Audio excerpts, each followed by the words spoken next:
Most people only hear about Special Forces wins. Navy SEALs, who swooped into Somalia Tuesday night and rescued 2 aid workers, one of whom is an American woman. The United States has conducted an operation that killed Osama bin Laden, the leader of al-Qaeda. But the truth is darker. Even Delta Force, SEAL Team 6, Green Berets, and French Special Operations have missions that collapsed in chaos. And here are 8 of them. Most people think special operations begin with violence. They don't. They begin with silence. Long before Yakla was ever a headline, before debates and investigations and press briefings, it was a set of coordinates on a screen. A compound in Yemen's Al-Baida province, a cluster of structures surrounded by mountains and dry earth, remote, quiet, ordinary to anyone who had never looked at it through intelligence lenses. Inside classified rooms thousands of miles away, that compound meant something else. It meant a node. It meant a potential gateway into Al-Qaeda in the Arabian Peninsula, a QAP, one of the most resilient jihadist branches operating outside Afghanistan.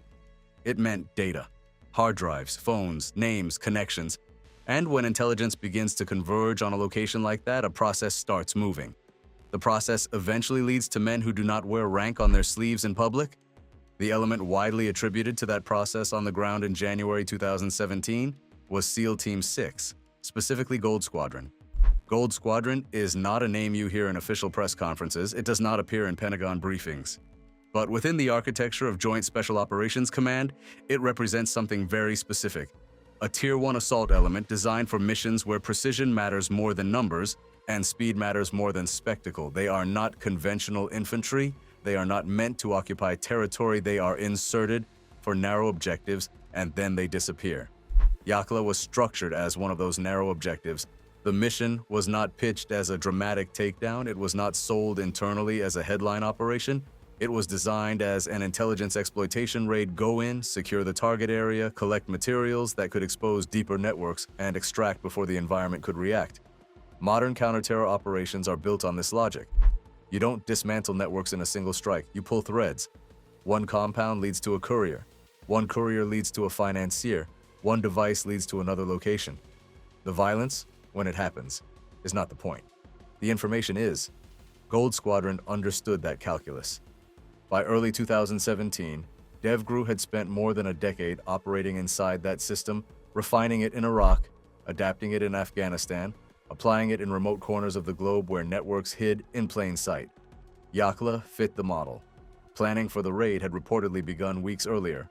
Intelligence streams, signals, intercepts, overhead imagery, human reporting fed into assessments that the compound warranted action. Analysts evaluated patterns of life.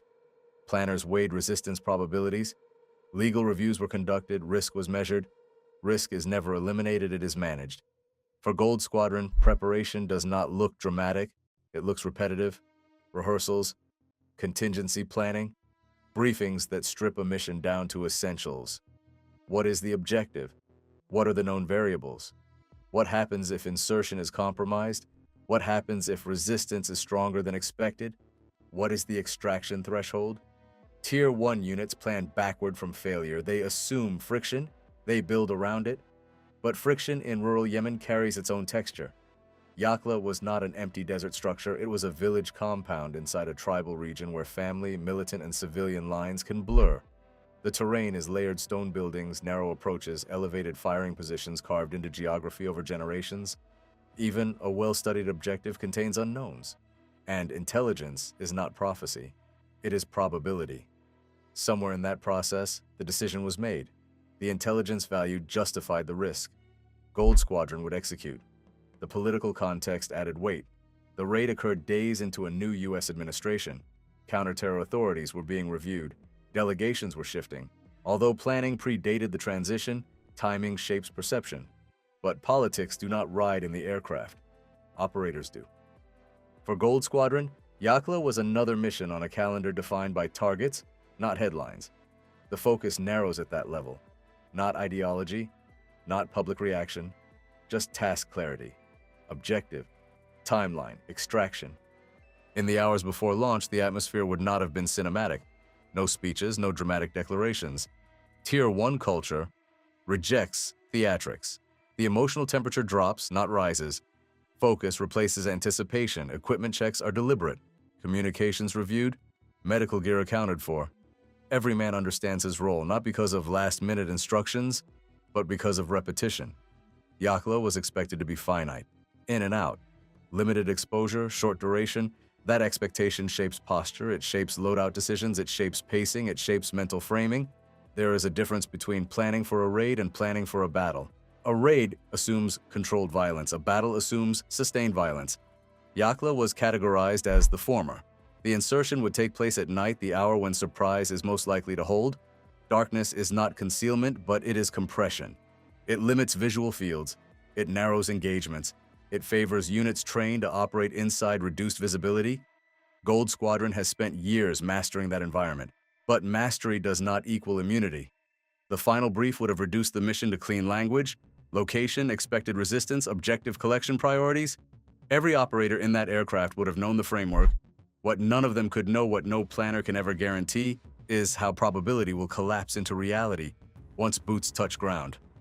There is a moment in every special operations mission before contact, a suspended second, where the world is still predictable. Yakla existed inside that second. A remote compound, a defined objective, a highly trained assault element, intelligence pointing in one direction, precision on paper, uncertainty in the dark. The first shots don't announce themselves. They interrupt. 1 second there is rotor wash and controlled movement. The next, the night breaks open. Yakla did not unfold the way it had been briefed. Almost immediately upon insertion, resistance erupted heavier, more immediate than expected. Not sporadic gunfire, not isolated contact, sustained engagement. In missions like this, surprise is oxygen. When surprise thins, everything accelerates. Gold Squadron had trained for that acceleration, but training does not mute the violence of it. Darkness compresses perception. Muzzle flashes replace silhouettes. Sound becomes disorienting sharp cracks of gunfire, shouted commands over radios, the mechanical rhythm of weapons returning fire. The objective shifts in an instant. It is no longer about clean sequencing, it is about survival and control. Secure sectors, identify threats, maintain spacing, don't lose cohesion. The plan fractures, but the structure remains because the structure is the unit. Gold Squadron is built around that principle. Selection filters for composure. Experience compounds it. Under fire, emotion narrows into task. But Yakla was not a single doorway or isolated building. It was a layered compound within a village environment, structures interwoven with terrain, elevated positions carved into the earth. The geography amplified resistance. Gunfire came from multiple directions. The raid became a firefight. Minutes stretch in ways clocks do not measure. What was expected to be a short-duration presence began to lengthen. Communications intensified. Air support was requested. The sky above the compound was no longer background, it became part of the equation. Inside the assault element, movement adjusted. Casualty calls began. Chief Special Warfare Operator Ryan Owens was hit. There is no cinematic pause in a moment like that. No dramatic silence. Just the immediate disciplined shift from forward pressure to protection and care. Teammates move instinctively, not out of panic, but out of repetition. Combat medicine begins under fire. The violence does not wait for it to finish. In these seconds, the emotional architecture of a unit is tested. Gold Squadron does not operate as individuals. It operates as an organism. Injury to one member reverberates through the whole, but the organism continues to function. The objective still exists. The threat still exists. The extraction clock is already running. Outside the immediate perimeter, the fight widened. Resistance did not collapse quickly. It persisted. Air assets engaged, explosions tore into defensive positions. The village terrain absorbed the shock waves and returned noise and echoes. Structures that had been coordinates on a screen became physical obstacles. Stone, wood, dust, and shadow. At one point during the engagement, an MV-22 aircraft experienced a hard landing. In a controlled environment, that is an incident. In a live firefight, it is another variable. The aircraft was later destroyed to prevent compromise. Each new complication layers weight onto decision-making. Do you press the objective? Do you prioritize extraction? How long do you hold? There is no perfect answer in the dark. There is only judgment. Gold Squadron's role in that moment narrowed to essentials. Maintain control, extract wounded, recover what intelligence could be secured, and leave no one behind. The firefight extended into hours, that matters. A raid planned for brevity becoming a prolonged engagement alters everything. Ammunition calculations, medical resources, exposure risk. The longer a small force remains inside contested terrain, the greater the probability of cascading complications. And yet, despite the escalation, the element did not fracture. That is the defining fact of Yakla's execution phase. The force absorbed casualties. It coordinated air support, it adapted movement under fire, it executed extraction. But violence in layered civilian environments carries consequence beyond the immediate threat. In the chaos of sustained firefight, distinctions blur. Later reports would cite civilian deaths. U.S. Central Command would acknowledge that civilian casualties likely occurred. Independent investigations would allege higher numbers. Inside the compound in those hours, such debates did not exist. There was only incoming fire, only movement, only the instinctive calculus of survival. When the extraction finally began, it was not the clean withdrawal of a short-duration raid. It was the departure of a unit that had fought longer than expected, carried its wounded, and lost one of its own. The rotors returned. Dust lifted. Gold Squadron lifted out of Yakla with more than what had been on the objective list. They carried intelligence materials. Yes, they carried injured teammates, and they carried the weight of a mission that had expanded beyond its plan. There is a moment during extraction when noise drops slightly, when altitude creates distance from the ground. That moment is not relief. It is reckoning. Plans are tidy. Reality is not. Yakla was no longer an intelligence exploitation raid.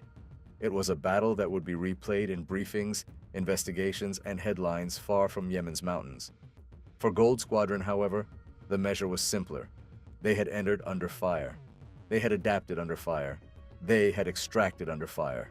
But the night did not end when the compound disappeared beneath them, because what happens after the firefight often shapes history more than the firefight itself. When the aircraft cleared the mountains, the gunfire was already fading into distance. But silence does not mean closure. Gold Squadron returned from Yakla carrying what every Tier 1 unit fears most: a fallen teammate. Chief Special Warfare Operator Ryan Owens did not make it home. Inside units like DEVGRU, loss is not abstract, it is personal. These are small teams built on repetition and proximity, training cycles, deployments, shared rooms, shared meals, shared risks. The loss of one member is not absorbed by numbers, it is felt by name. For Gold Squadron, Yakla did not end when the objective disappeared beneath rotor wash. It followed them back, into debrief rooms, into quiet conversations, into the hollow space left by one less voice in the room. There are two wars after every raid. One is internal, the other is public. Internally, the process begins immediately. After-action reviews are not ceremonial, they are forensic. Every assumption is examined, every movement reconstructed, intelligence estimates compared to reality, resistance levels reassessed, timelines measured against friction. Tier 1 culture is relentlessly self-critical. Units like Gold Squadron survive because they interrogate their own decisions harder than anyone else ever will. Yakla would have been dissected at that level, not emotionally at first, but structurally. What did we miss? What did we anticipate correctly? Where did probability break down? How does this refine the next mission? That is the private war. The public one unfolded differently. Within days, Yakla was no longer simply an operation. It was a headline. Reports emerged of civilian casualties. U.S. Central Command later acknowledged that civilian deaths likely occurred, though numbers varied. Human rights organizations cited higher figures. Images circulated, narratives formed. In Washington, questions surfaced. Was the intelligence strong enough? Was the risk calculus sound? Was the mission rushed? Was it a success or a failure? The answers depended on perspective. From a tactical standpoint, Gold Squadron had adapted under intense resistance, extracted its wounded, and reportedly recovered intelligence materials. The unit did not collapse, it did not leave its fallen, it functioned under extreme friction. From a strategic standpoint, the mission was more complicated. The presence of civilian casualties, whether assessed at lower official figures or higher independent ones, reshaped perception. What had been framed as a precise intelligence exploitation raid now carried humanitarian and political weight. Modern special operations operate in this narrow corridor. They are deployed because they are precise. They are scrutinized because they are visible.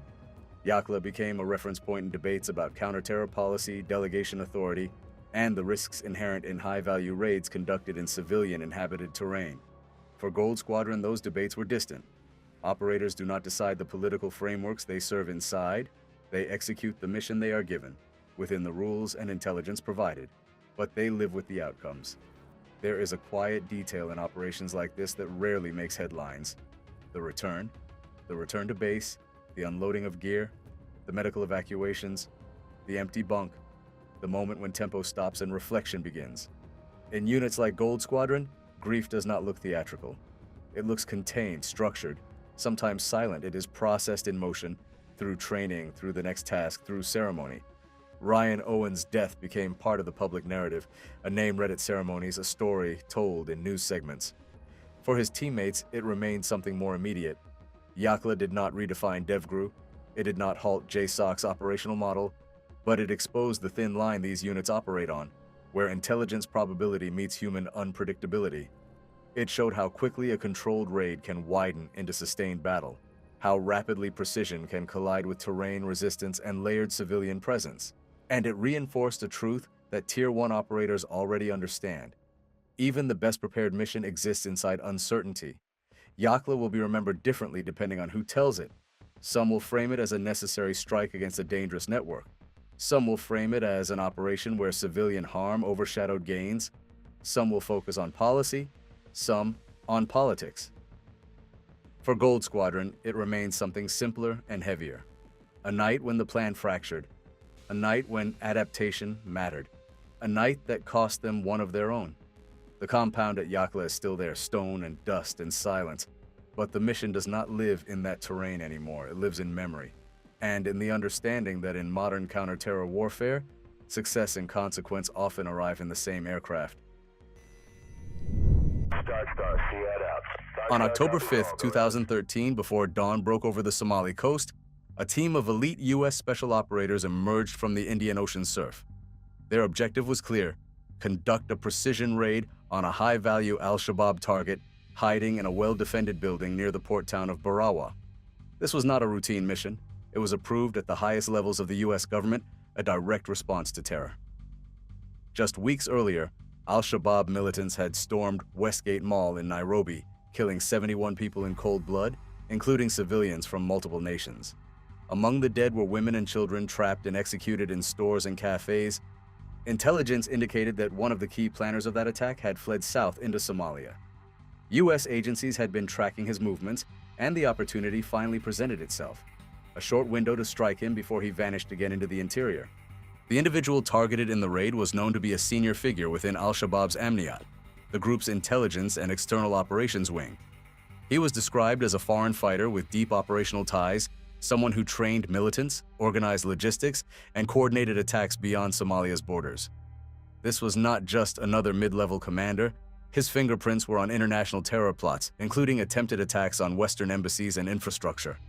The Westgate attack changed everything. Political pressure mounted. Interagency intelligence sharing intensified. The manhunt began. It started with fragments. Signals intelligence from U.S. and allied sources picked up unusual cell phone activity moving along the southern Somali coast. Intercepts from known al-Shabaab couriers hinted at a meeting near Barawa, a known stronghold and port used for arms smuggling and foreign fighter transit. Surveillance aircraft began persistent pattern-of-life monitoring, tracking foot traffic, vehicles, and power usage. Drones identified a walled compound near the beach with reinforced walls, armed sentries, and limited civilian movement. The building's security posture didn't match the surrounding structures. Then came human intelligence. Reports from Somali assets indicating that a high-value foreign operative had recently arrived in the town accompanied by a tight group of loyal fighters. The descriptions matched the man responsible for Westgate. There was no time to wait. The target was considered mobile. The longer they delayed, the greater the chance he would vanish inland. The tasking went to a Tier 1 special mission unit with extensive experience in high-risk, limited-footprint maritime operations. Members of Red Squadron, a seasoned assault troop within that unit, were selected for the mission. They trained and rehearsed for days, going over schematics, entry points, known defenses, escape plans, and contingencies. But the approach would be one of the hardest parts. Amphibious infiltration under cover of darkness. The team would swim in from offshore, carrying gear and explosives, landing silently near the target building before launching the assault. Every movement would be silent, every mistake potentially fatal. Quick pause before we continue. If you're enjoying the video so far and want to support the channel, consider becoming a member. You'll get some awesome perks like exclusive content, early access to videos, and more. Just hit the join button below or check the description, and Special Ops 6 is now live. If you're into elite gear, field-ready morale patches, and real operator culture, this is for you. Tap the link in the description or head to the channel and click the store link. Join the team, grab your gear, and support the mission, and let's get back to it. The team entered the water under complete blackout. Swimming through a slaughterhouse runoff, they pushed toward the beach through shark-infested, polluted water. Visibility was near zero. Every fin stroke mattered. This wasn't training, the stakes were real. The men pushed through exhaustion, emerged on shore, and silently assembled at the breach point. Intel had described the structure as a beachside house where the target watched TV and relaxed. That intelligence would soon prove dangerously optimistic. The reality on the ground was different. The target compound wasn't a bungalow. It was a fortress reinforced, windowless from the outside, and constructed for defense. The team scaled the outer gate silently, disabling early warning systems rigged with string lines and wires. But the moment they moved toward the main entry, they were engaged from the rooftop. Automatic fire erupted from above. One round glanced off a team member's helmet, narrowly missing a kill shot. The compound lit up. The defenders had been expecting this, and they were ready. Inside, the doors were barricaded, reinforced, solid. The operators had charges prepared, but even that wouldn't make entry easy. The building was walled shut. There were no visible hinges, no handles, nothing to grab. It was a designed kill box. As the team moved up to assault the front, a figure inside unleashed a torrent of automatic fire through the door. Splinters and tracer rounds lit the night. The team split to either side, caught in a deadly standoff. One operator prepped a breaching charge under fire, timing it between bursts. He knew he couldn't stand and run. He would have to eat the blast. With no cover, no corners, and no second chances, he stuck the charge and detonated it at close range. The door didn't blow open, it blew apart. Barely. A hole waist-high was punched through the structure, but what lay behind was worse. A sandbagged fighting position with a belt-fed machine gunner laying down constant fire down the hall. Grenades began coming through the hole from inside. Accurate, controlled, the team was now stuck between the gate and the structure, taking fire from multiple directions. One operator attempted to crawl through the blown opening, believing his teammate had already gone in alone. He was pulled back by his team leader. Above them, another team was fighting on the second story, facing the same storm of bullets and chaos. The rooftop team was also engaged from multiple angles, and the worst was yet to come. A Somali QRF, Quick Reaction Force, friendly to Al-Shabaab, was en route. Technicals, pickup trucks with mounted weapons, were racing toward the compound. Time was gone. The mission had shifted from capture to survive and exfil. The only exit was the same as their entry. Straight back out the gate, directly through the line of fire. The team began prepping one final overpressure charge, using the last remaining breaching explosive in a final effort to suppress the enemy. Grenades were traded, ammunition was low, concussion and fragmentation had taken their toll. The call was made. Exfil was coming. They would launch one final blast, suppress the belt fed, and run for their lives. The mission had shifted. What began as a presidentially approved capture operation had turned into a fight for survival. The operators were trapped. The courtyard was hot with gunfire from multiple directions. Every second spent outside the target building invited another burst from inside. Belt-fed fire cutting across the entry point, and grenades launched with practiced accuracy.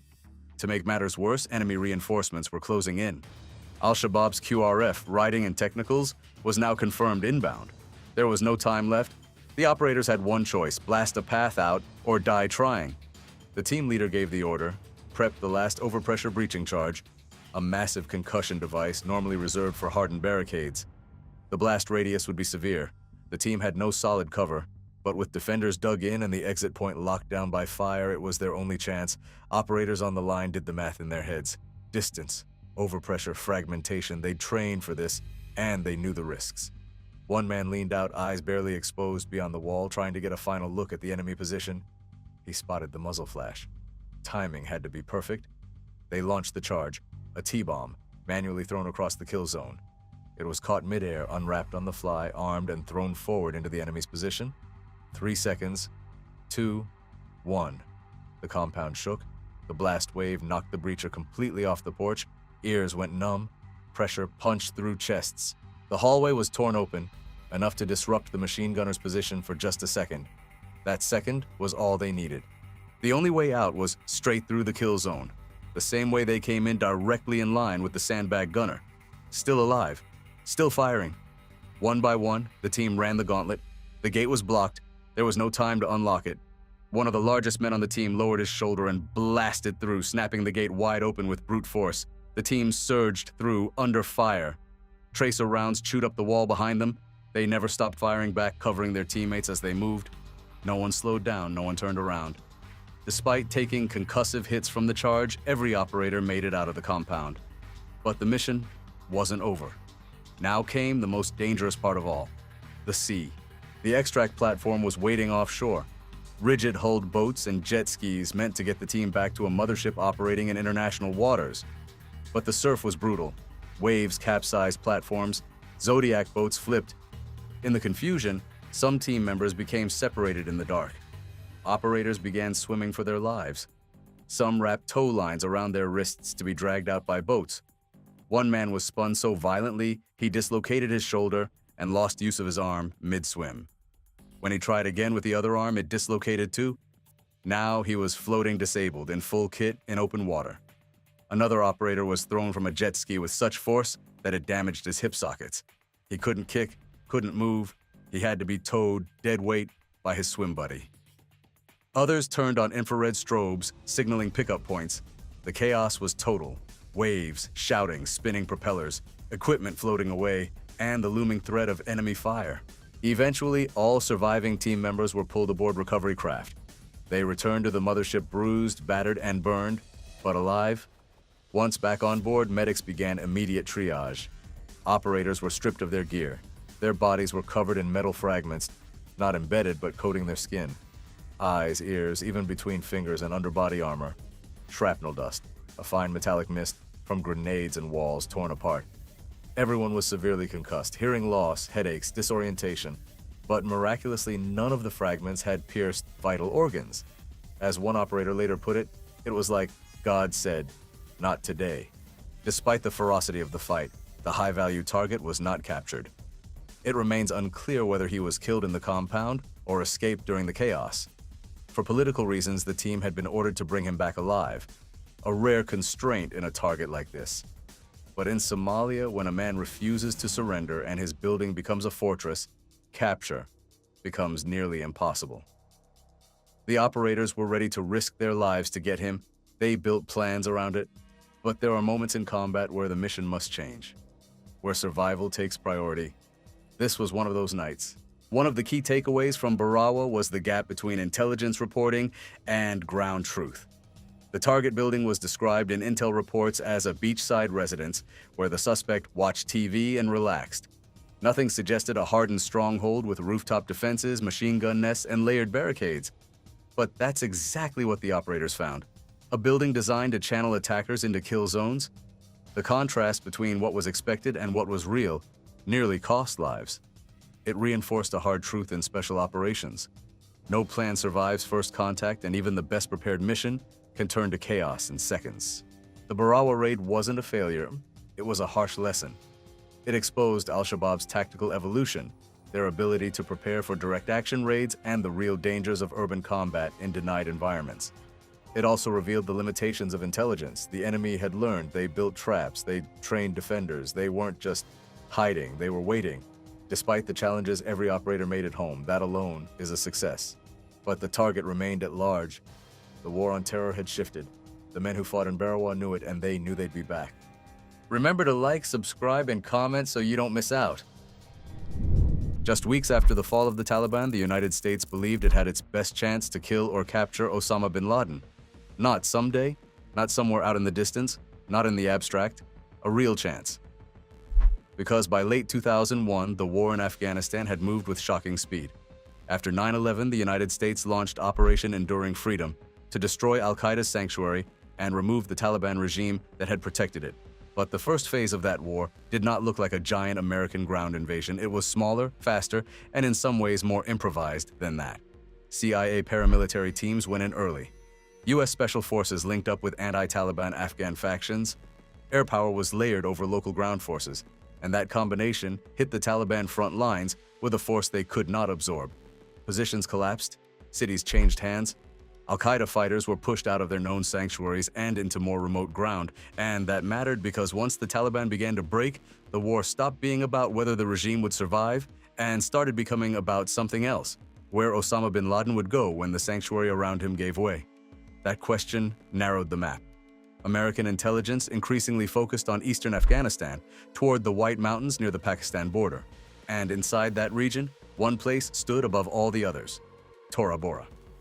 Tora Bora was not important because it sounded mysterious. It was important because it made sense. Bin Laden knew the area.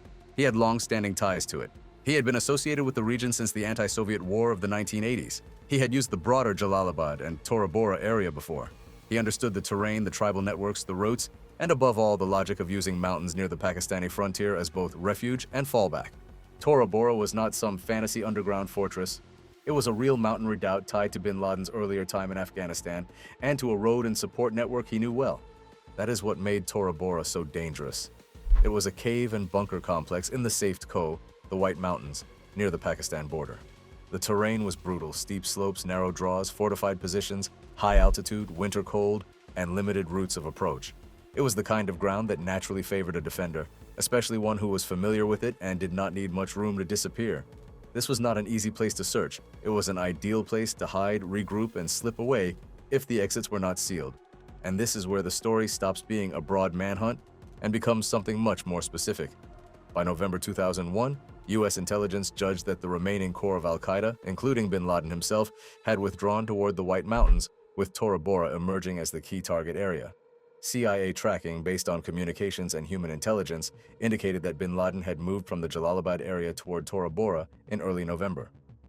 On November 10th, the CIA assessed with high confidence that he had entered the Tora Bora area. Later, multi-source reporting placed him there on multiple days between 9th and 14th December. That is the point people need to understand. This was not a vague search across all of Afghanistan. This was not the United States blindly wandering mountain ranges and hoping for luck. This was a moment when American intelligence believed the hunt had narrowed dramatically. In fact, later reporting described it as likely the best chance the United States had, and, for many years, the only moment when bin Laden's location was known with real precision. Signals intelligence reportedly helped narrow his position at times to within an extremely small area when he transmitted too long over radio. Later accounts and investigations would return to this point again and again because it suggested something enormous. The United States may have come closer to bin Laden at Tora Bora than it would come again for years. That is why Tora Bora matters so much in the history of the War on Terror. It was not simply another battle in the mountains. It was not just another name in Afghanistan. It became one of the most important places in the entire post-9/11 war because it may have been the moment when the war's most important target was not just identified in theory, but cornered geographically. At least cornered on paper, because finding the target area and sealing the target area were not the same thing. The first part of the war had gone well for the United States. CIA teams, special forces, Afghan anti-Taliban factions, and U.S. air power had helped shatter the Taliban's conventional position far faster than many expected. But that early success also created a new problem. Once the enemy stopped defending cities and front lines, it reverted to what Afghanistan had always offered: mountains, tribal routes, local alliances, and border spaces where military control could thin out very quickly. And Tora Bora sat right inside that problem. It was close to Pakistan. It offered concealment, it offered defensive depth, it offered known routes into the frontier, and if bin Laden really was there, then the mission was no longer just to bomb caves or chase fleeing fighters. The mission was to close a trap around the most wanted man in the world before he could slip through one of the hardest pieces of terrain in the region. That is what gave Tora Bora its weight. The name became famous later because bin Laden escaped. But at the time, what made it important was the opposite. It looked like a genuine opportunity. The Taliban had fallen back. Al-Qaeda had been driven into a shrinking sanctuary. Intelligence was converging on a specific mountain area. Reporting placed bin Laden there, and American forces believed they were closing in on him in real time. So when people look back at Tora Bora, they should not think of it first as a legend or a symbol or a political argument.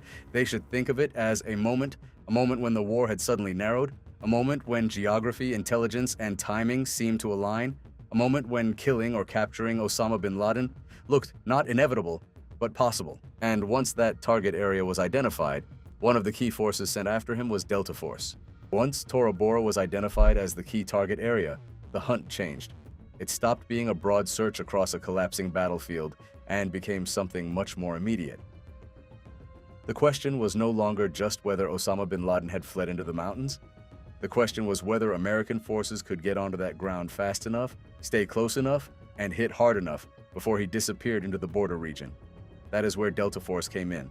At Tora Bora, Delta Force was not some distant backup element waiting for events to unfold. It was the core American direct action and reconnaissance force in the hunt. Roughly 30 operators under the field commander later publicly associated with the name Dalton Fury moved forward into the eastern Afghanistan battle space through Bagram and CYA staging routes using mobility assets that included unmarked pickup trucks before pushing toward the mountain itself. Their role was not to occupy all of Tora Bora with mass. Their role was to go forward into the hardest ground, establish eyes on the target area, and turn intelligence into action. And that distinction matters. Because when people hear the words special operations, they often imagine the final assault first. A breach, a strike, a target building, a short burst of violence. But Tora Bora was not that kind of environment. This was not a city block or a single compound. It was mountain warfare in winter against an enemy believed to be hiding inside fortified cave positions near one of the most porous borders on Earth. So Delta's mission had to match that reality. The operators were there to infiltrate the mountains, establish observation posts, conduct reconnaissance, direct airstrikes, and, if the chance appeared, close with high-value targets and their bodyguards. In other words, they were there to do what elite special mission units are built for: move into broken terrain, build a picture of the fight from the inside, and create opportunities that larger and less agile forces could not create on their own. But Delta was not operating alone. CIA Special Activities Division teams were already on the ground in eastern Afghanistan before Delta's arrival, working with local anti-Taliban commanders and helping direct strikes against Taliban and al-Qaeda positions. U.S. Army Special Forces from 5th Group were also present, advising Afghan militia forces and coordinating American air power. Later, British SBS commandos and other coalition SOF elements augmented the effort, adding more reconnaissance coverage and more direct action capability on the high ground overlooking key cave entrances and likely routes of movement. So the force around Tora Bora was real. It had experienced people, intelligence support, local partners, and massive air power behind it, but it was also a patchwork effort with different elements doing different jobs under difficult conditions. And then there was the mountain itself. Tora Bora favored the defenders almost by design. The Safed Ko, the White Mountains, were steep, cold, and unforgiving. The slopes were harsh, the draws were narrow, the air was thin, the weather was brutal. The cave system and bunker network gave defenders concealment and protection. Limited approach routes forced attackers into predictable movement. High ground gave al-Qaeda fighters the altitude advantage. They had fortified entrances with sandbags, bunkers, and overlapping fields of fire. Mortars, heavy machine guns, and rocket-propelled grenades covered likely approaches. In terrain like that, a target can be close in theory and still extremely hard to reach in practice. That is why Delta's work on the mountain was so important. This was not just a matter of charging uphill and hoping to find the right cave. Delta teams and Allied Special Operations Forces established observation posts on the high ground and used them to build the battle one ridge, one draw, and one firing position at a time. They watched movement, they identified positions, they refined likely target locations, and when they found something worth hitting, they used radios and laser designators to call in devastating precision airstrikes.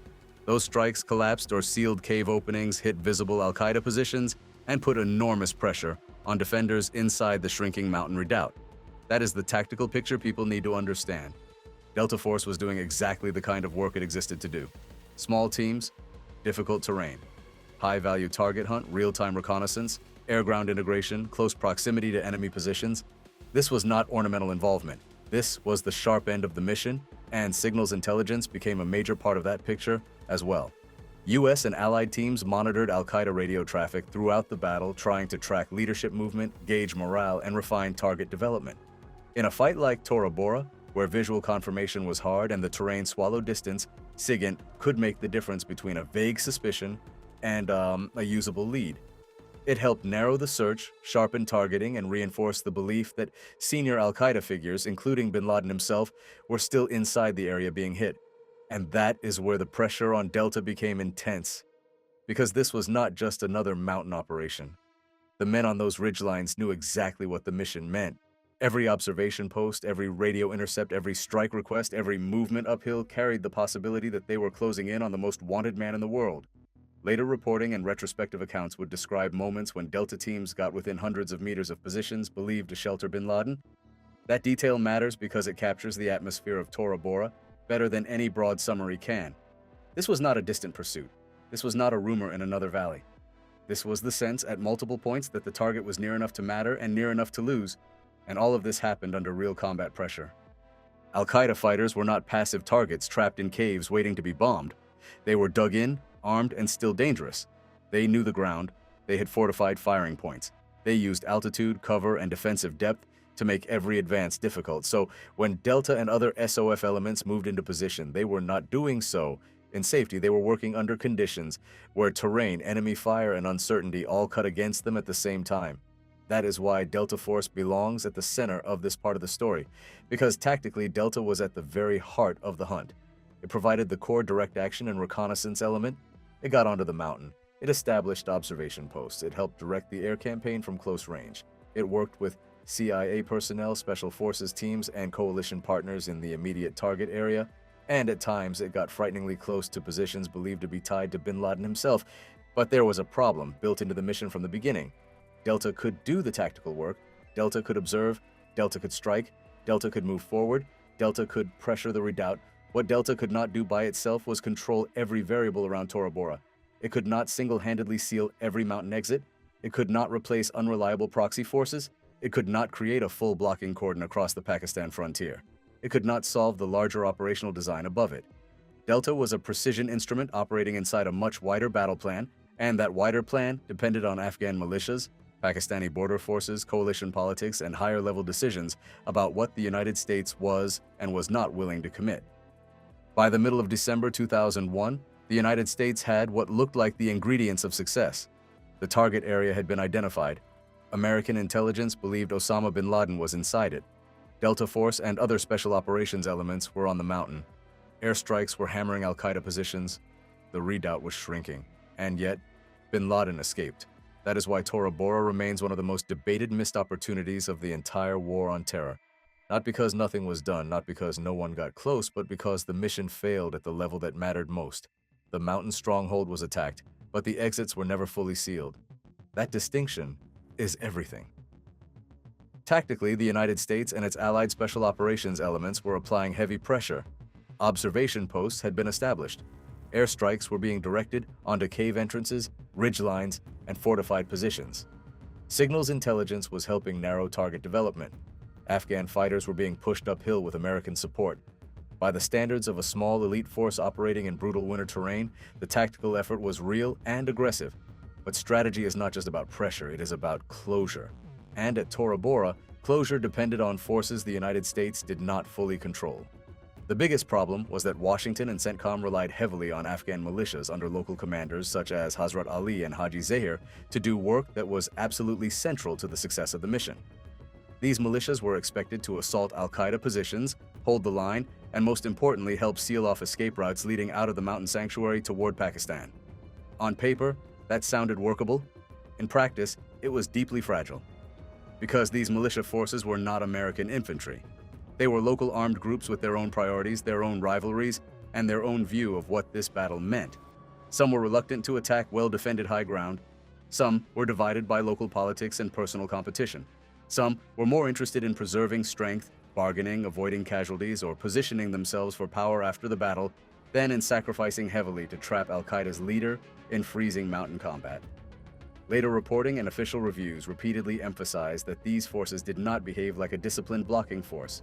They were unreliable, inconsistent, and at times more interested in negotiation, clan politics, prayer breaks, or spoils than in maintaining relentless pressure on an enemy trying to slip away. That created a fatal mismatch between the mission and the force assigned to complete it. Because if the goal is to catch the most wanted man in the world in a mountain redoubt near an international border, then you do not just need men willing to fight. You need men willing to block, hold, freeze, wait, and keep every likely escape corridor under pressure. Even when the battle gets ugly, even when casualties rise, even when the enemy starts offering deals or slipping away in small groups at night, that was not what the Afghan militia system gave the Americans at Tora Bora. And some American officers understood that. As the intelligence picture sharpened and it became clearer that bin Laden was likely still inside the shrinking perimeter, some planners and CIA officers pushed for a more substantial American blocking force, specifically a battalion-sized Ranger or light infantry deployment that could be airlifted into key passes and likely exfiltration routes to physically close the trap. The logic was simple. Small SOF teams could find, fix, and strike, but they could not by themselves seal a complex mountain border. For that, you needed mass in the right places. But that request was not approved. Instead, Higher Command continued to rely primarily on Afghan ground forces and on the assumption that Pakistani forces on the other side of the border would help block escape. The reasoning behind this decision involves several factors: a desire to avoid a larger American footprint so soon after the Taliban's collapse, a reluctance to commit more conventional U.S. ground forces into the mountains, and confidence, or overconfidence, that the combination of proxies, air power, and Pakistani cooperation would be enough. It was not enough, and this is where the failure becomes even more striking, because Delta Force reportedly also requested the use of airdrop gate or mine systems to help close key passes and valley exits. In a battle defined by mobility through broken mountain terrain, mines could have made escape routes dramatically more dangerous and forced fleeing fighters into narrower channels where they might be caught. But that request too was denied at higher levels. According to later analysis, coalition politics played a role, including opposition linked to landmine restrictions and the unwillingness of some partner governments to support their use. The result was that another possible method of tightening the cordon was taken off the table. So now the picture becomes clear. The Americans had elite operators on the mountain, they had air power, they had SIGINT, they had target development, they had pressure on the redoubt, but they did not have a fully reliable inner or outer seal, and that meant bin Laden still had space to move. The other major assumption, that Pakistani forces would effectively block crossings on their side of the border, also turned out to be far weaker than it looked. The Afghanistan-Pakistan frontier in that area was not a clean line that could simply be closed with a few units on a map. It was mountainous, porous, historically difficult to control, and threaded with routes known to local tribes, smugglers, and fighters. Pakistani troop density was too thin, the terrain too broken, and the border too penetrable for confidence to translate into certainty. Reports later suggested that al-Qaeda fighters were able to exploit gaps, use prearranged routes, and even rely on sympathetic or bribed local tribal elements as they slipped into Pakistan's frontier zones. That is why the escape happened. Not because bin Laden vanished into myth, not because nobody knew where to look, not because no one fought hard enough on the mountain. He escaped because the redoubt was pressured but not sealed. And once that basic fact is understood, the final days of the battle make more sense. By mid-December, sustained bombings, shortages, desertions, and constant pressure had degraded al-Qaeda's defenses. The mountain sanctuary was no longer a secure fortress. It was becoming untenable, and that is exactly the moment when a perfect cordon matters most. Not when the enemy is still confident, but when he is beginning to break and look for routes out. According to most later reconstructions, bin Laden likely escaped between December 15th and 16th, 2001, moving with a small entourage through southern and eastern mountain routes into Pakistan. Some accounts suggested he may have been wounded by shrapnel. Others emphasized prepared routes, guides, and local support. But the exact physical details of the escape matter less than the operational truth behind it. By the time American troops and Afghan allies entered abandoned cave complexes and captured a small number of stragglers, bin Laden was already gone. The mountain had been hit hard, the objective had not been closed hard enough. That is why Tora Bora became such a lasting controversy. Because in hindsight, it looked less like an unknowable failure and more like a failure shaped by choices. A 2008 to 2009 Senate Foreign Relations Committee investigation, published as Tora Bora Revisited, concluded that bin Laden was indeed at Tora Bora and that the United States missed a realistic opportunity to kill or capture him. The report argued that relying on Afghan militias and Pakistani border troops instead of committing enough American ground forces was a major strategic error. Later, analysts debated how decisive a larger U.S. blocking force would really have been given the terrain and the complexity of the frontier, but even those more cautious interpretations generally accepted the core point. The odds of success would have been higher with a tighter American-controlled cordon. And that is the real lesson of Tora Bora.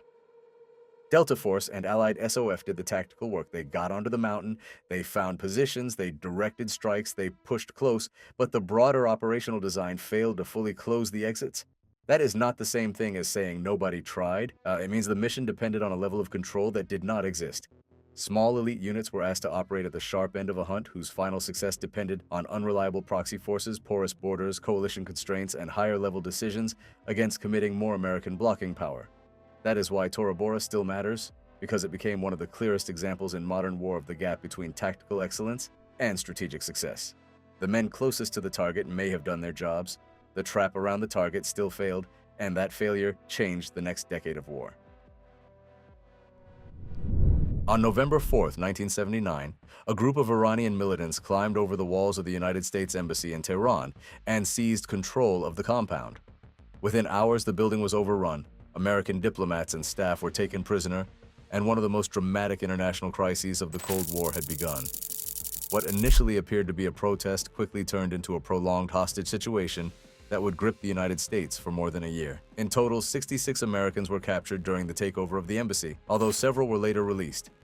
52 hostages remained in captivity, held by revolutionary militants who claimed they were acting in defense of the newly established Islamic Republic of Iran. The embassy seizure did not happen in isolation. It was the result of a major political upheaval that had transformed Iran earlier that year. For decades, the country had been ruled by Shah Mohammad Reza Pahlavi, a monarch who maintained strong political and economic ties with the United States. The Shah's government had received extensive American support, including military aid and intelligence cooperation. But many Iranians viewed his rule as corrupt, authoritarian, and too closely aligned with Western interests. In early 1979, a massive popular revolution forced the Shah to flee the country. The monarchy collapsed and Iran was replaced by a new Islamic government led by Ayatollah Ruhollah Khomeini. The revolution dramatically changed Iran's relationship with the United States. Revolutionary groups accused Washington of interfering in Iranian politics and supporting the Shah's regime for decades. When the Shah later traveled to the United States for medical treatment in October 1979, many Iranians believed it was a sign that the United States still intended to protect him. Anger against American influence in Iran had already been building, and the Shah's arrival in the United States became the final spark. Just days later, a large group of militant students stormed the American embassy in Tehran, capturing the diplomats inside and demanding that the Shah be returned to Iran to face trial. The takeover shocked the world. Diplomatic compounds were traditionally considered protected under international law, and the seizure of an embassy was an extraordinary act for the hostages inside the building. The situation quickly became dangerous and unpredictable. Some were tied up and blindfolded, while others were moved between rooms as guards tried to secure the compound. Armed militants controlled the entrances and patrolled the grounds, determined to prevent any rescue attempt. Images of the captured Americans began appearing on television screens across the United States, showing frightened diplomats surrounded by masked revolutionaries. As the days passed, the crisis grew into a major international confrontation. Iranian authorities refused to release the hostages, while the United States demanded their immediate freedom. President Jimmy Carter faced enormous pressure to resolve the situation. At first, his administration focused on diplomatic and economic responses. The United States froze billions of dollars in Iranian assets and imposed sanctions designed to pressure the new government into negotiations.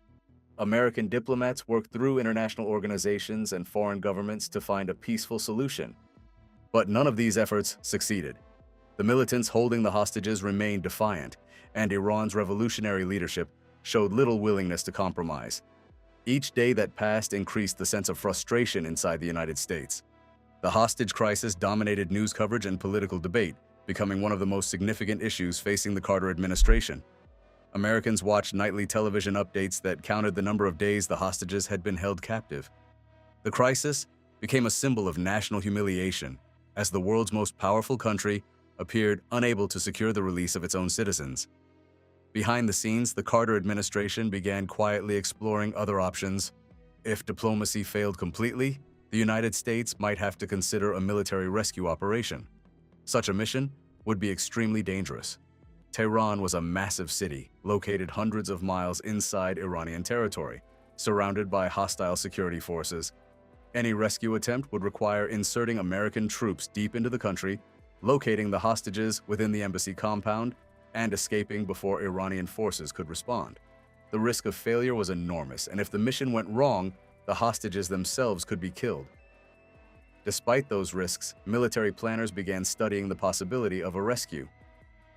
The responsibility for designing such an operation largely fell to one of the newest and most secretive units in the U.S. military, Delta Force. The unit had been created only a few years earlier in response to growing concerns about international terrorism and hostage situations.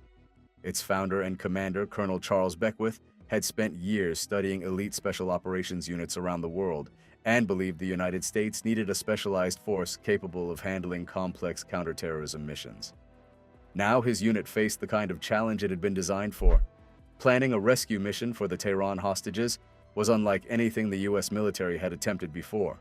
The embassy was located in the middle of a densely populated capital city, and American forces would have to travel hundreds of miles across hostile territory just to reach it. The mission would require aircraft capable of flying long distances at night while avoiding Iranian radar and defenses. Helicopters would be needed to move the assault force closer to Tehran. Once the hostages were secured, additional aircraft would have to evacuate both the captives and the rescue team before Iranian forces could surround the area.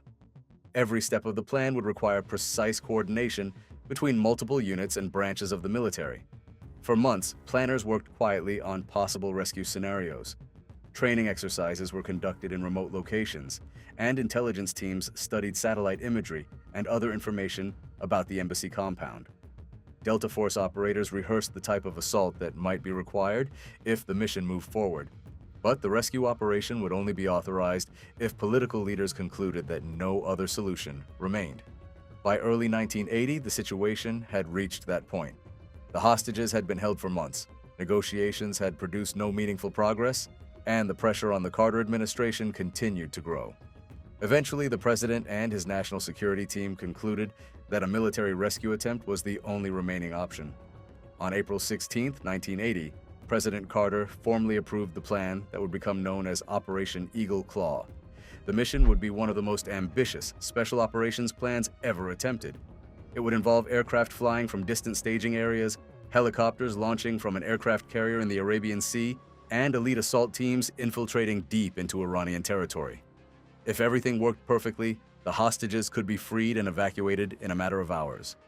But the complexity of the operation also meant that dozens of things had to go right at exactly the right moment.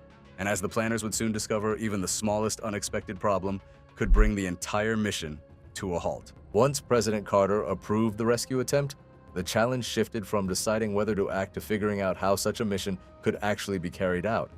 The hostages were being held in the center of Tehran, a massive city deep inside Iranian territory.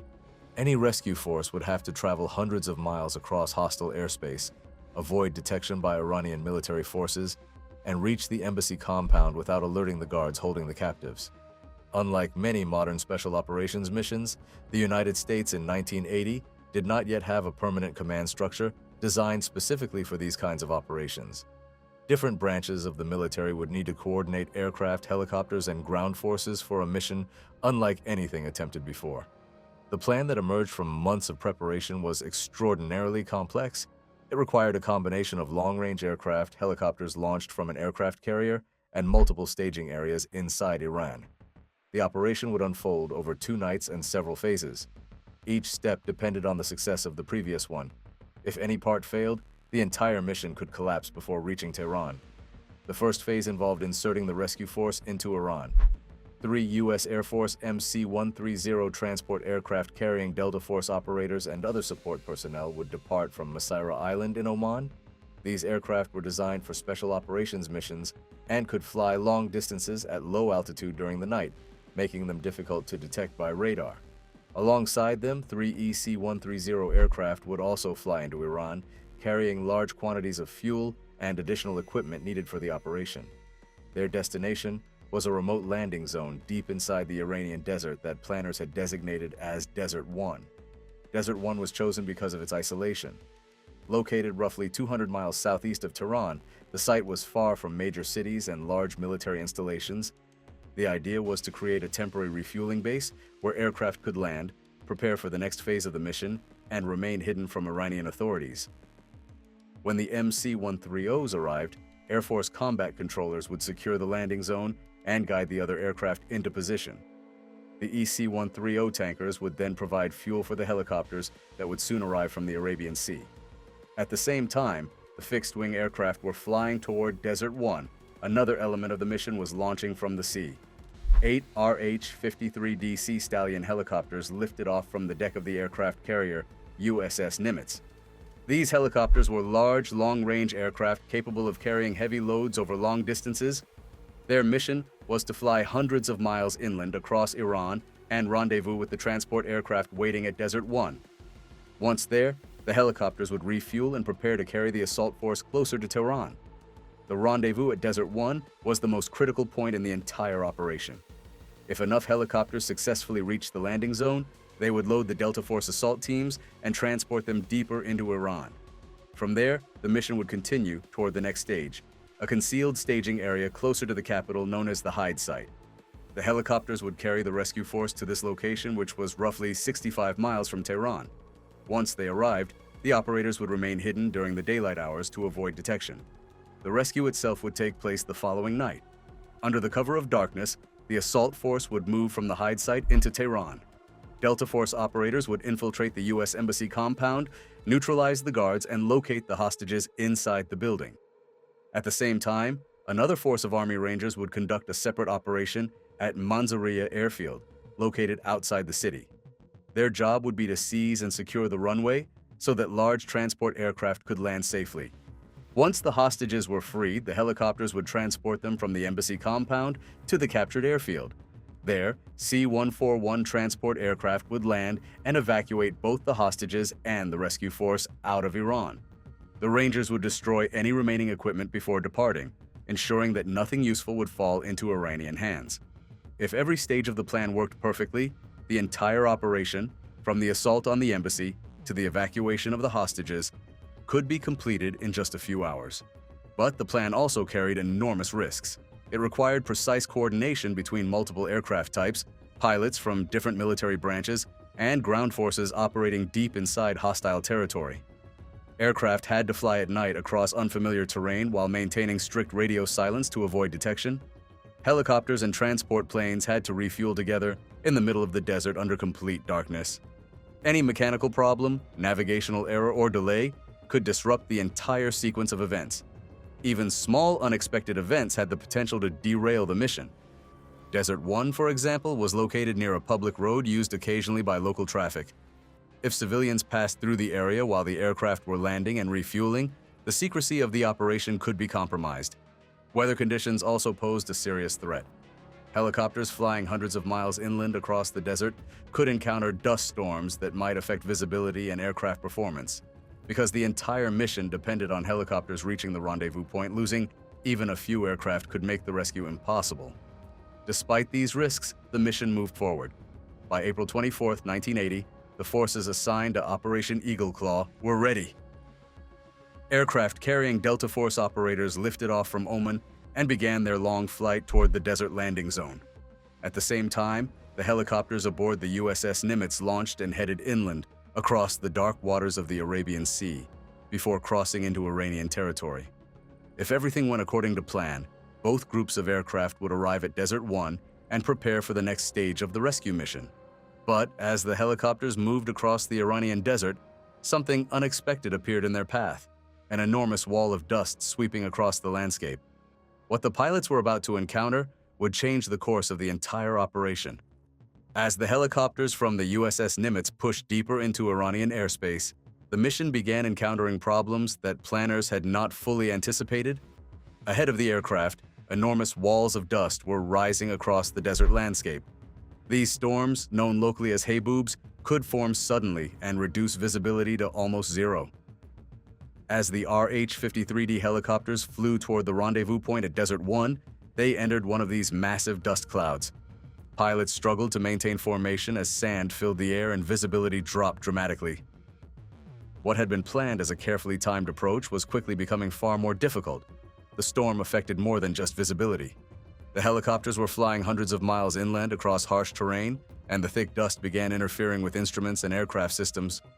One helicopter experienced serious problems with its rotor blades and was forced to abort the mission and return toward the carrier before reaching the rendezvous site. Another aircraft encountered instrument issues severe enough that its crew also turned back.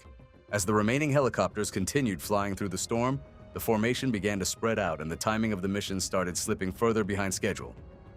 While the helicopters struggled through the desert storm, the fixed-wing aircraft carrying the assault force were already approaching the rendezvous point. The MC-130 transports arrived at Desert 1 first and landed successfully on the remote desert strip chosen for the operation. Air Force combat controllers immediately began securing the landing zone, placing navigation lights and guiding the aircraft into position. Soon afterward, the EC-130 tankers landed and prepared to refuel the incoming helicopters. At that moment, the mission still appeared to be moving forward according to plan. But even at Desert 1, unexpected complications began appearing. Shortly after the aircraft arrived, a civilian bus traveling along a nearby road drove directly into the area. The American forces had no choice but to stop the vehicle and detain its passengers to prevent anyone from leaving the site and reporting what they had seen. Not long afterward, a fuel tanker truck approached the landing zone from the same road. Fearing that the driver might alert Iranian authorities, U.S. personnel fired on the vehicle with an anti-tank weapon. The truck erupted into flames, creating a large fire that lit up the desert night and temporarily exposed the secret landing site. Meanwhile, the helicopters continued arriving at Desert 1 one by one, delayed by the storm they had flown through. When the crews finally assessed the situation, it became clear that the mission was in serious trouble.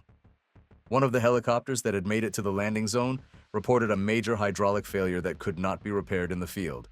That meant the aircraft could not safely continue the mission. When commanders counted the helicopters that were still operational, they discovered that only 5 aircraft were available. This was a critical problem. The rescue plan required at least 6 helicopters to transport the assault force and hostages during the later stages of the operation. Without that minimum number, the mission could not be carried out safely. Colonel Charles Beckwith, the commander of Delta Force and the leader of the ground element at Desert 1, now faced a difficult decision. Continuing the mission with too few helicopters risked leaving the assault force stranded deep inside Iran. After consulting with the other commanders involved in the operation, Beckwith concluded that the rescue attempt had to be aborted. The order was given to withdraw from Desert 1. Aircraft crews began preparing for departure, while helicopters maneuvered around the refueling area. But in the darkness and confusion of the desert landing zone, the situation suddenly turned catastrophic.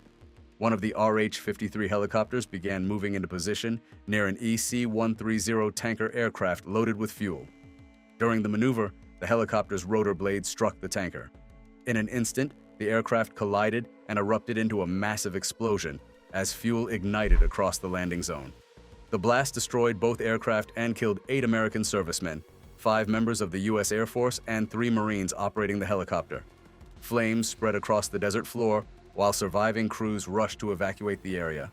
The scene at Desert 1 had turned from a covert staging point into a chaotic disaster. With the mission already aborted and the landing zone engulfed in fire, commanders focused on getting the surviving forces out of Iran as quickly as possible. Personnel boarded the remaining aircraft and prepared to depart. Several helicopters had to be abandoned at the site because there was no time or equipment available to destroy them.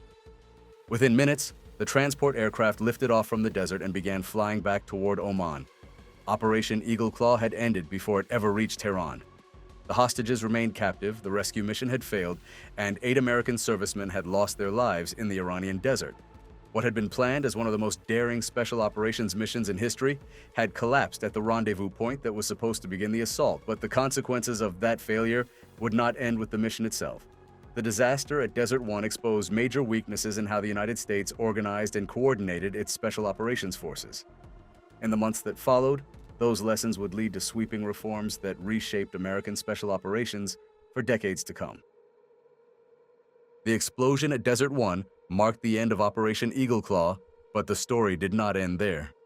As the surviving aircraft lifted off from the burning landing zone and flew back toward Oman, the United States was forced to face the reality that one of its most ambitious rescue missions had failed before reaching its objective. 8 American servicemen had been killed, helicopters had been abandoned in the desert, and the 52 hostages in Tehran remained in captivity. The world quickly learned what had happened, and the political shock in the United States was immediate. President Jimmy Carter addressed the nation soon after the mission was aborted. explaining that the rescue attempt had failed due to mechanical problems and the dangerous conditions encountered during the operation. For many Americans, the failure was deeply frustrating. The hostage crisis had already lasted for months, dominating headlines and television broadcasts across the country. The failed rescue attempt seemed to confirm the sense that the United States was struggling to respond effectively to the crisis. In Washington, criticism of the Carter administration intensified, and the mission quickly became one of the defining political events of the 1980 presidential election. But beyond the political consequences, Operation Eagle Claw triggered a serious examination within the U.S. military. Leaders in the Department of Defense wanted to understand exactly why the mission had failed and how similar disasters could be prevented in the future.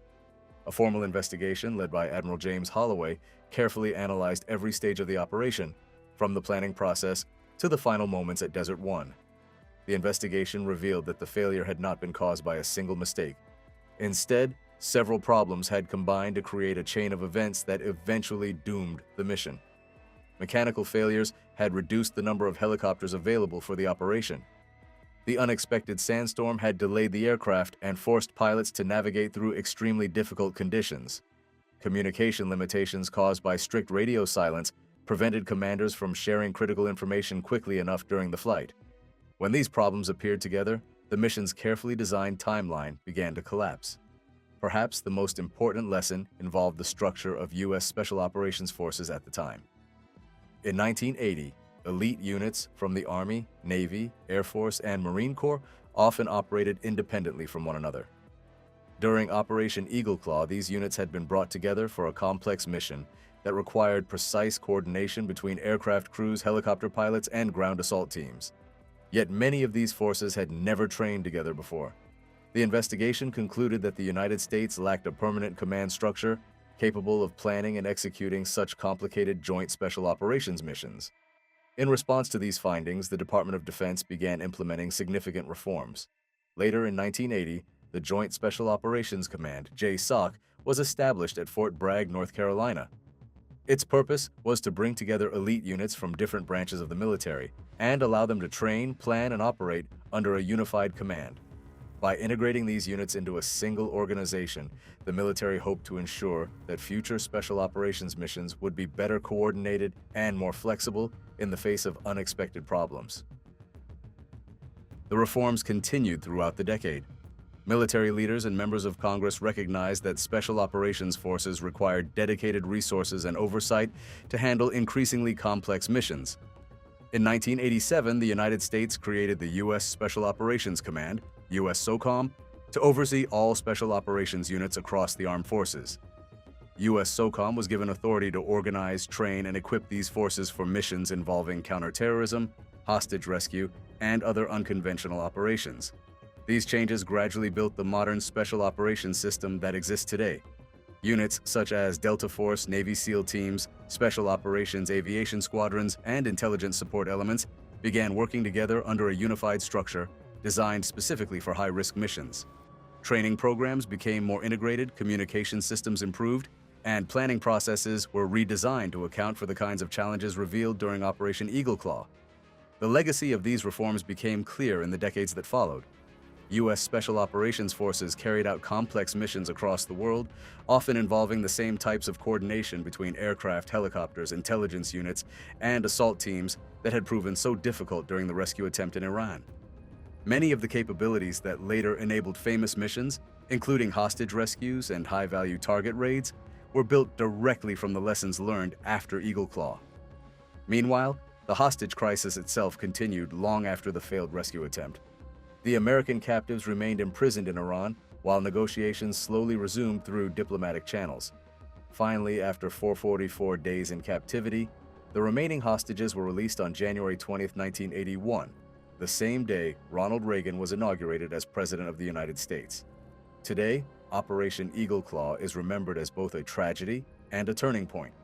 The mission failed to achieve its objective, and 8 American servicemen lost their lives in the Iranian desert. But the disaster also forced the United States to rethink how its special operations forces were organized and prepared for complex missions. The reforms that followed created a far more capable system for conducting high-risk operations around the world. In that sense, the failure of Eagle Claw helped shape the future of modern special operations. The lessons learned from that night in April 1980 influenced decades of military planning and helped build the integrated special operations forces that exist today. The mission may have failed in its immediate objective, but its impact on the evolution of American special operations would last for generations. In the darkness before dawn, when the air over the Indian Ocean hangs heavy and still, the only sound cutting across the water would have been the low, deliberate thrum of helicopter rotors. Inside those aircraft sat some of France's most elite operators, men selected not only for physical endurance and tactical skill, but for the ability to function in absolute uncertainty. Their mission was clear in its objective, yet clouded in risk. Fly into hostile territory, strike a compound controlled by one of the most dangerous jihadist organizations in East Africa, and recover a hostage who had been held for years. What brought them to that moment was not a single decision, but a chain of events stretching back to a kidnapping that had embarrassed a nation and tested its resolve. In July 2009, 2 French security advisors were abducted in Mogadishu, Somalia's battered capital. The city was then a fractured battlefield contested by government forces, African Union troops, clan militias, and al-Shabaab insurgents who were steadily consolidating power. The abducted men were not ordinary civilians. They were linked to France's external intelligence service, the DGSE, operating in a country where information itself could determine the survival of fragile institutions. One of the hostages managed to escape shortly after the kidnapping. The other, known publicly under the alias Dennis Alex, disappeared into al-Shabaab's shadow network of safe houses and rural strongholds. At first, there was hope that the case might follow the familiar pattern of hostage negotiations: quiet intermediaries, discreet ransom channels, incremental progress. But Somalia was not a conventional environment. The country had lacked a stable central government for nearly 2 decades. Authority shifted between armed groups, and al-Shabaab had evolved into more than a guerrilla movement. It governed territory, enforced its interpretation of law, and maintained disciplined security structures. For them, a foreign intelligence officer was a strategic asset. Years passed, occasional proof-of-life videos surfaced showing Alex speaking under visible strain, appealing to French authorities. Each video served 2 purposes. For his captors, it reinforced leverage. For France, it was a reminder that one of its own was still alive inside an extremist-controlled enclave. The longer the captivity stretched, the more it transformed from a crisis into a symbol. Meanwhile, the geopolitical landscape was shifting. Across North and West Africa, jihadist movements were expanding their influence. In Mali, militant groups linked to al-Qaeda had seized vast stretches of territory, threatening regional capitals and European interests. By January 2013, France had launched Operation Serval, deploying troops to push back insurgents and prevent the collapse of the Malian state. The French military was once again operating on African soil at scale. That broader counter-terror campaign altered the calculus surrounding the hostage in Somalia. France was signaling a willingness to act decisively against jihadist threats. Allowing a French intelligence officer to remain indefinitely in al-Shabaab captivity carried political and strategic costs. It projected vulnerability at a time when Paris was asserting strength. Yet any rescue attempt carried extraordinary risk. Hostage rescue operations are among the most complex missions in special operations doctrine. They demand precise intelligence, flawless coordination, and a level of surprise that leaves adversaries disoriented. Intelligence assessments gradually converged on a suspected location. Bulomar, a town in southern Somalia, lay within al-Shabaab's sphere of control. It was not a permissive environment. Fighters there were battle-hardened, familiar with foreign intervention attempts, and deeply embedded within local networks. Reports indicated that Alex might be held in or near a compound within that area. Surveillance assets, both technical and human, were tasked with confirming patterns of activity. Communications were monitored, movements were tracked, analysts built timelines from fragments. But Somalia is an environment where certainty is rare. Information flows through layers of clan loyalties, opportunistic informants, and deliberate deception. Even the most advanced surveillance cannot eliminate the possibility that a hostage has been moved hours before an assault. Commanders weighing action against delay must decide whether imperfect intelligence is sufficient to justify lethal force. Within the DGSE, the responsibility for such an operation fell to its Action Division, the paramilitary branch trained for clandestine missions abroad. These operators are not conventional infantry. They are selected through a rigorous process that emphasizes adaptability, discretion, and composure under pressure. Hostage rescue training consumes years of preparation, rehearsing breaches in mock compounds, refining communication signals in darkness, practicing target identification within seconds of entry. Planning intensified.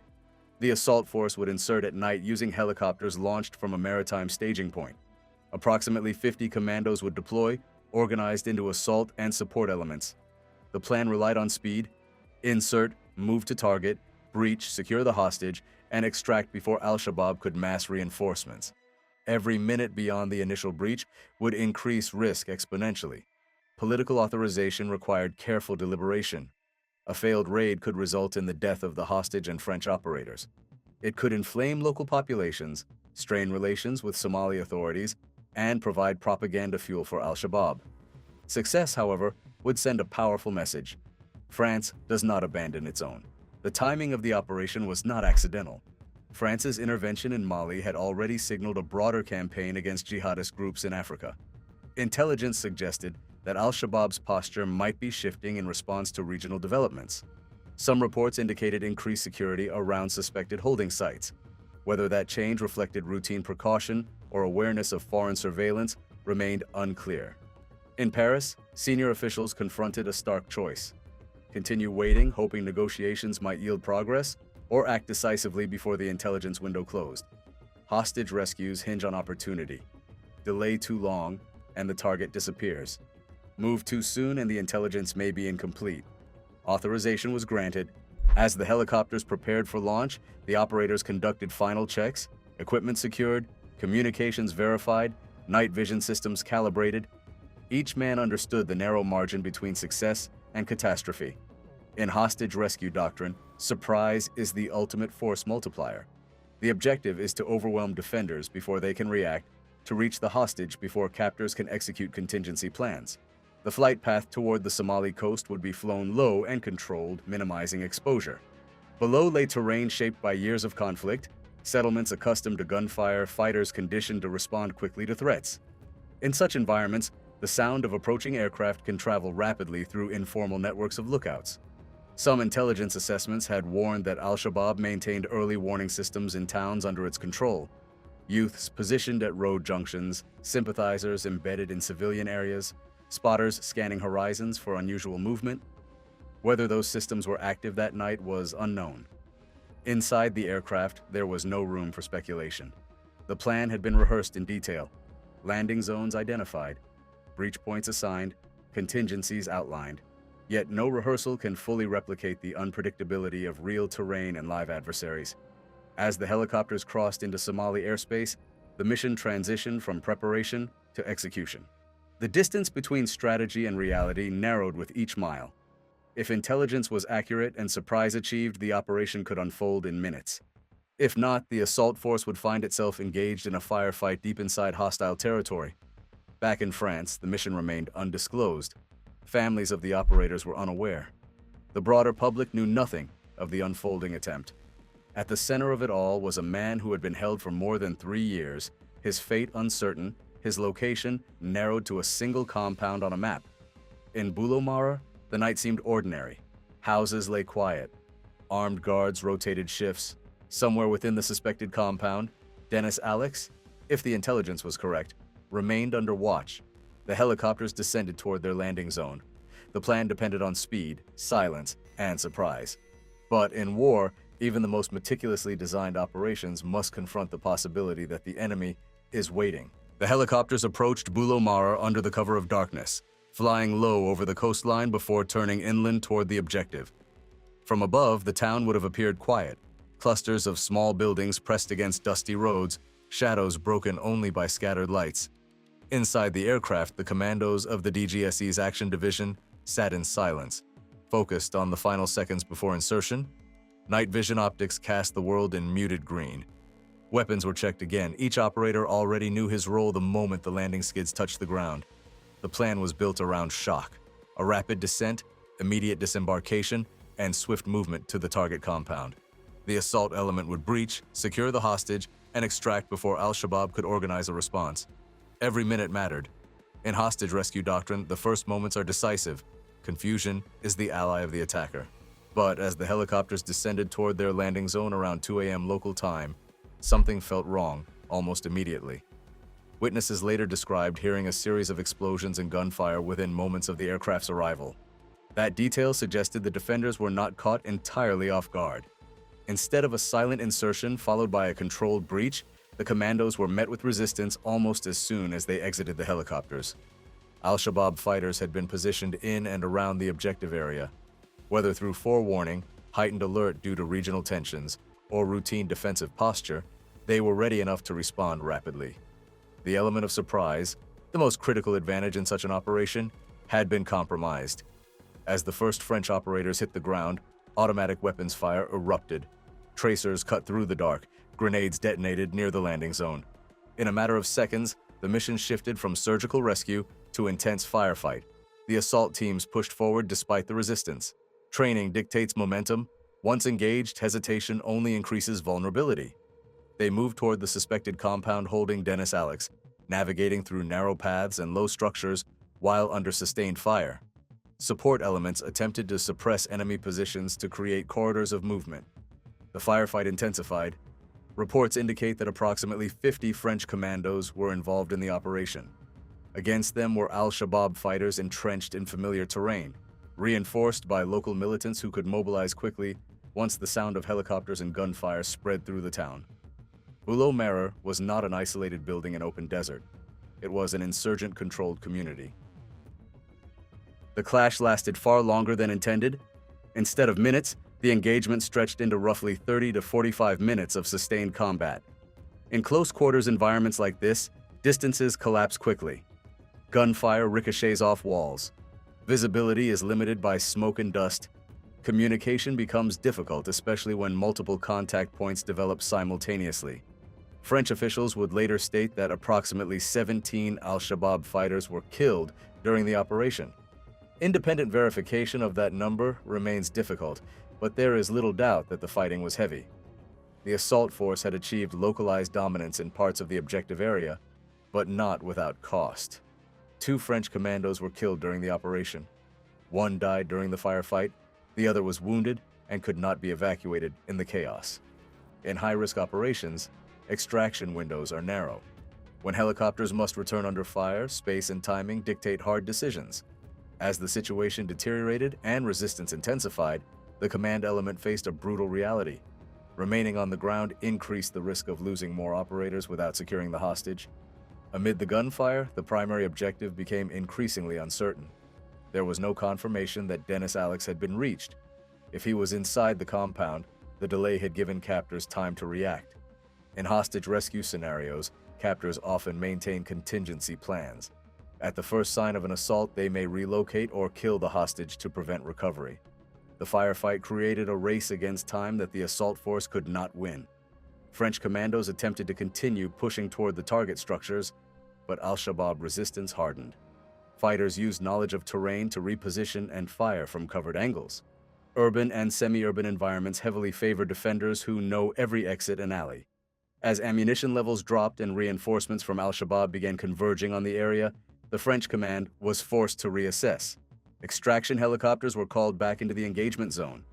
Landing under active fire is one of the most dangerous maneuvers in military aviation. Pilots must hover or touch down long enough for troops to board while exposed to small arms fire. In the confusion, one of the fallen French commandos could not be recovered. His body and equipment would later be displayed by Al-Shabaab as propaganda. The loss added a painful dimension to the withdrawal. Special operations doctrine emphasizes leaving no one behind, but combat does not always allow ideal outcomes. As the remaining operators boarded the helicopters and lifted off, the town below remained in chaos. Smoke lingered. Sporadic gunfire continued. What had been intended as a rapid strike had transformed into a prolonged engagement deep inside hostile territory. Civilian casualties from the raid remained disputed. A Somali regional official reported that 2 civilians were killed in the crossfire. Other local accounts later suggested higher numbers, while Al-Shabaab claimed significantly more. As in many conflict zones, precise figures are difficult to confirm. What is clear is that the firefight unfolded within a populated area, increasing the likelihood of unintended harm. For the French operators aboard the departing helicopters, The immediate focus was survival and accountability. Roll calls were conducted. Wounded were treated. The reality began to settle in. The primary objective had not been secured. Back at sea, the operational command assessed what had gone wrong. Intelligence suggested that al-Shabaab fighters were prepared in advance.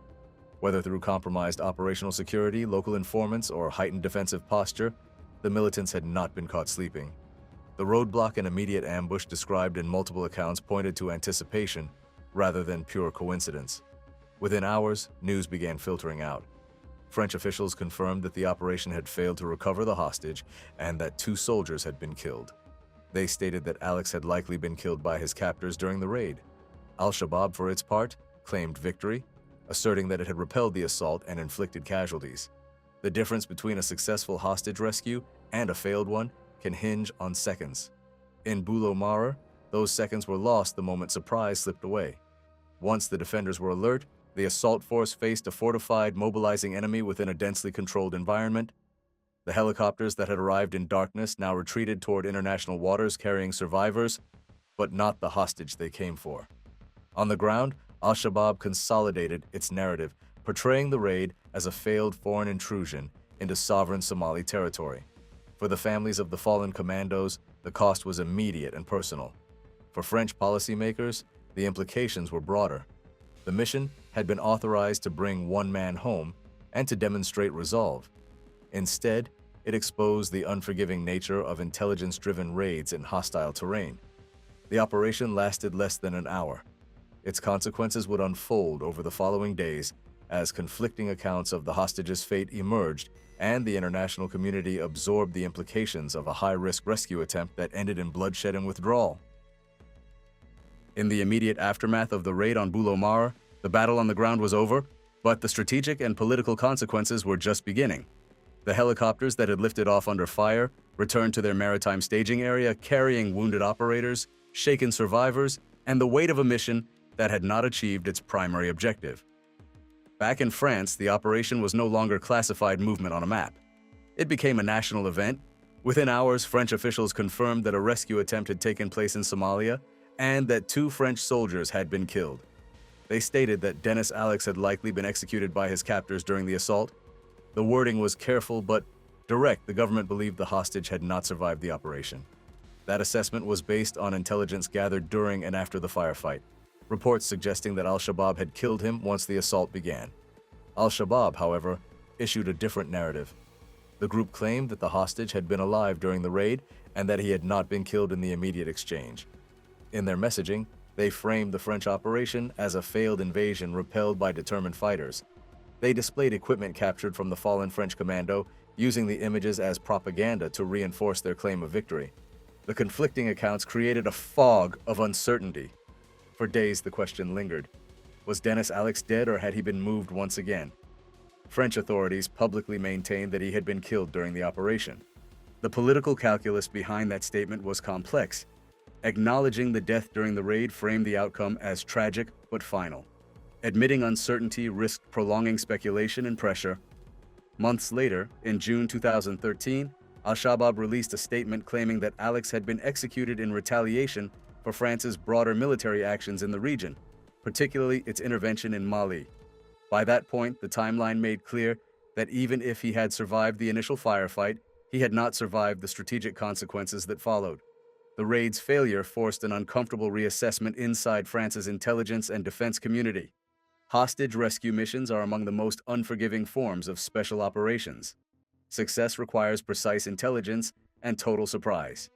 In Bulo Mara, at least one of those conditions had failed. One of the central questions became whether operational security had been compromised. Al-Shabaab fighters were positioned quickly. Resistance was immediate. Reports suggested the presence of roadblocks and prepared defensive positions. In a town controlled by militants, it is possible that even normal patterns of life function as an early warning system. A helicopter's sound can travel for miles at night. Informal lookout networks can mobilize within minutes. It is also possible that heightened alert levels existed due to France's simultaneous military campaign in Mali. When a state begins striking jihadist groups in one theater, affiliated organizations elsewhere may anticipate retaliation. Another critical factor was the intelligence picture. Hostage location data is perishable. Even if surveillance identifies a likely holding site, movement can occur hours before an operation. In Somalia's fragmented landscape, captors often relocate detainees precisely to prevent rescue. If Alex had been moved shortly before the assault, or if his exact position within the compound was uncertain, the assault force would have faced critical delays while clearing rooms under fire. There is also the brutal doctrine often associated with extremist hostage takers, contingency execution. Many militant organizations maintain standing orders that hostages are to be killed if a rescue attempt begins. From their perspective, denying a successful recovery prevents propaganda losses and signals resolve. If such orders were in place in Boulomara, the moment gunfire erupted may have sealed the hostage's fate. For France, the political implications extended beyond the immediate loss. President François Hollande publicly defended the decision to authorize the raid, stating that France does not abandon its citizens. In counterterror policy, credibility matters. Governments must weigh the cost of failed action against the cost of perceived inaction. Allowing a hostage to remain indefinitely in captivity can embolden kidnappers and undermine national morale. Attempting a rescue carries visible risk. The deaths of the 2 DGSE commandos underscored the personal cost of that decision. Their identities were initially withheld for operational and security reasons, but within the military community, their sacrifice was recognized as part of a broader counter-terror effort stretching from the Sahel to the Horn of Africa. For elite operators, missions of this kind are the culmination of years of preparation. The margin between heroism and tragedy is often measured in seconds. Strategically, the raid highlighted the limits of precision operations in deeply hostile territory. Somalia in 2013 was not a permissive environment for foreign forces. Unlike operations conducted with the support of a stable partner government, this mission unfolded in a town controlled outright by al-Shabaab. There were no friendly security forces nearby to establish outer perimeters or absorb reinforcements. Once the firefight extended beyond the initial breach window, the assault force risked becoming surrounded. The operation also demonstrated the evolving nature of Western counterterrorism doctrine. Since the early 2000s, intelligence-driven raids had become a central tool. Rather than large-scale invasions, states increasingly relied on small, highly trained units to conduct targeted strikes or rescues. These missions offer the advantage of limited footprint and rapid execution, but they depend entirely on accurate intelligence and surprise. When either fails, the vulnerability of a small assault element becomes acute. The Boulomara raid joined a short list of high-risk hostage rescue attempts that ended in failure. In military history, such operations are studied not for spectacle, but for lessons. Intelligence validation procedures are scrutinized. Communication protocols are examined. The integration of surveillance, timing, and insertion routes is reevaluated. No serious counter-terror force treats failure as final. Instead, it becomes a catalyst for refinement. In the broader regional context, France continued its counter-terror campaign. Operation Serval in Mali expanded into a longer-term mission, later restructured as Operation Barkhane. French forces remained engaged across the Sahel, targeting jihadist networks and supporting local governments. The loss in Somalia did not halt that trajectory. If anything, it reinforced the perception that the fight against transnational extremist groups was interconnected across Africa. For al-Shabaab, the raid was leveraged as propaganda. Images of captured equipment and statements of defiance were circulated to project strength. In insurgent warfare, narrative can be as important as battlefield outcomes. Claiming to have repelled a Western Special Operations Force bolstered recruitment and morale. Yet beneath the propaganda, the raid also sent a message. It demonstrated that Western intelligence services were willing and able to project force deep inside al-Shabaab-controlled territory. Even in failure, such operations disrupt assumptions of sanctuary. Militants must factor in the possibility of sudden incursions. That constant pressure can alter behavior, forcing groups to divert resources toward internal security rather than outward planning. For the families of Dennis Alex and the fallen commandos, however, strategic messaging meant little. The outcome was measured in absence. One hostage never returned home. 2 operators did not survive the mission. The raid on Boulomara stands as a stark example of the razor-thin margins inherent in covert rescue operations. It was conceived within a broader counter-terror framework, driven by intelligence assessments and political resolve. It was executed by highly trained professionals prepared for extraordinary risk, and it unraveled in less than an hour when surprise faltered and defenders responded. In counter-terror history, success often remains classified. Failure becomes public. What remains undeniable is the intent behind the mission: to recover a captive citizen held for years by an extremist organization. The decision to act reflected a belief that inaction carried its own cost. The outcome revealed the brutal reality that even the most elite forces cannot guarantee success against entrenched adversaries operating on familiar ground. In the end, the raid did not bring Dennis Alex home, but it became part of a broader narrative about the lengths to which states will go to protect their citizens and the unforgiving consequences when intelligence, timing, and terrain collide in the darkness before dawn. By the spring of 1970, the Vietnam War had entered a new and volatile phase. American troop levels were beginning to decline under the policy of Vietnamization, yet the conflict itself showed no signs of ending.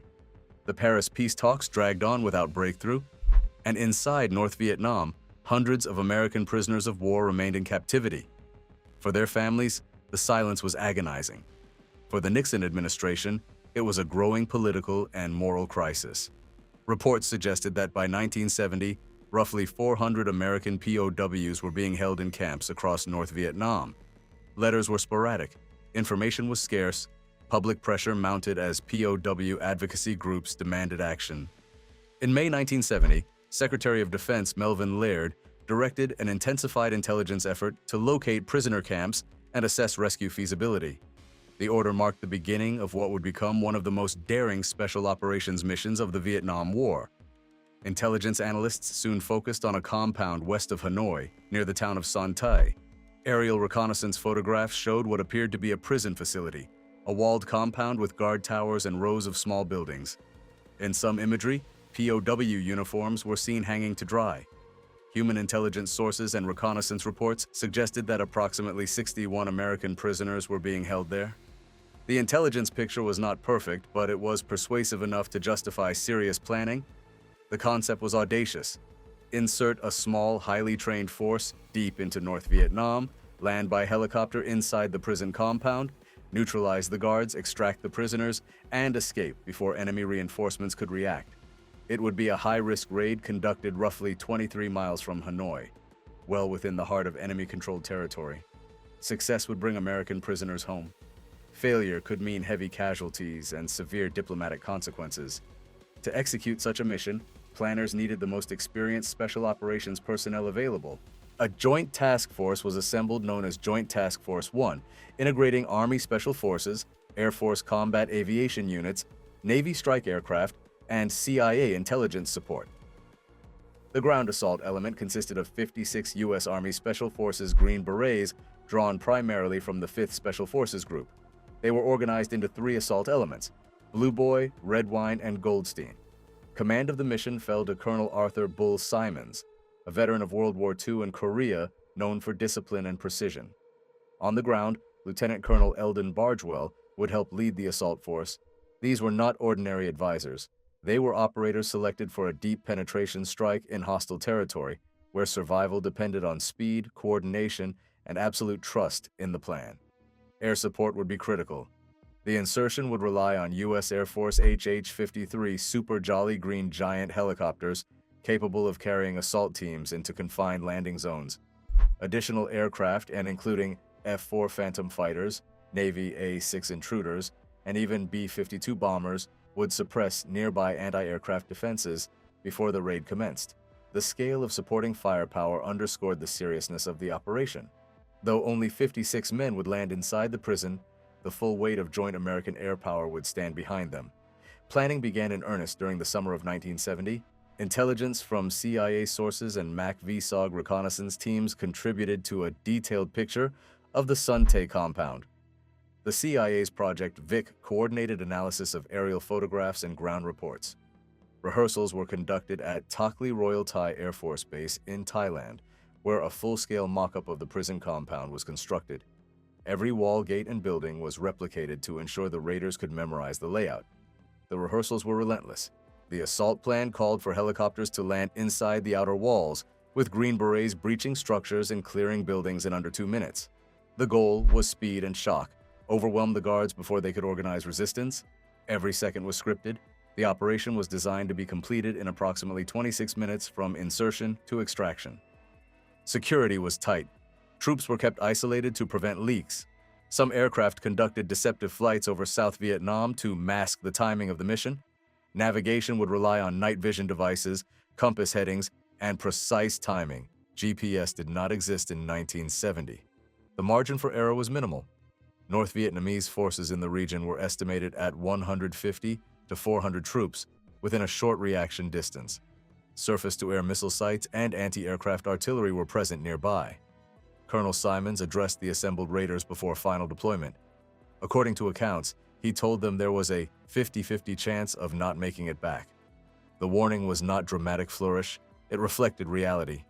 Penetrating North Vietnam carried extraordinary risk. If helicopters were shot down or if reinforcements arrived too quickly, extraction could fail. Despite the risk, morale within the task force remained high. The mission carried a powerful ethical dimension. The United States had long maintained the principle of leave no man behind. Rescuing POWs was not merely strategic, it was moral. Even if the raid did not succeed, demonstrating the willingness to attempt such a rescue could influence prisoner treatment and signal resolve to both Hanoi and the American public. As November approached, weather patterns were studied carefully. Moon phase, cloud cover, and visibility would determine the optimal launch window. After final rehearsals and adjustments, the mission was set for the night of November 20th to 21st, 1970. In the hours before launch, the 56 Green Berets prepared their equipment. M16 rifles, grenades, demolition charges, breaching tools. Each man carried only what was necessary for a rapid assault. The objective was clear: land, clear, rescue, and extract. Shortly after midnight on November 21st, 1970, helicopters lifted off from Thai bases, flying low and fast toward North Vietnam. Above and around them, supporting aircraft prepared to strike anti-aircraft positions and illuminate the target area. The most daring POW rescue attempt of the Vietnam War was underway. Within minutes, the raiders would be inside the walls of Son Tay prison, executing a plan rehearsed hundreds of times. What they did not yet know was that the intelligence picture, so carefully assembled over months, concealed a critical flaw. The cells they were about to storm were empty. Inside the lead helicopters, the 56 Green Berets of Joint Task Force 1 sat in silence. Organized into 3 assault elements, Blue Boy, Red Wine, and Goldstein, they had rehearsed this moment countless times at Tak Ly Air Base in Thailand. Every building inside the Son Tay compound had been memorized. Every movement inside the walls had been practiced down to the second. The plan was simple in concept and brutal in execution. Land inside the prison, neutralize the guards, free the prisoners, and extract in under 30 minutes. At approximately 0:12, the first helicopter descended into the prison compound itself. In a deliberate maneuver designed during rehearsals, the aircraft landed inside the outer walls, a direct insertion that would eliminate the need to breach from outside. The Blue Boy element disembarked immediately, fanning out across the courtyard with rifles ready. Simultaneously, other helicopters inserted the Red Wine and Goldstein teams into positions outside and along the perimeter. Their tasks were to eliminate guard towers, secure outer buildings, and block any rapid response by North Vietnamese forces stationed nearby. Timing was critical. Intelligence estimated that enemy troops within a 15-minute radius could mount a counterattack. The entire operation depended on speed. As rehearsed, breaching charges were placed against the compound gates. Bangalore torpedoes blasted openings through walls and fences. Muzzle flashes lit the darkness as Green Berets engaged the few guards who attempted resistance.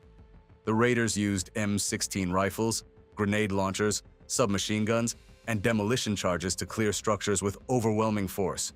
Within seconds, the courtyard was secured. Above, flare ships illuminated the compound, casting stark white light across rooftops and walls. The contrast between darkness and sudden brightness heightened the surreal intensity of the moment. Every second counted.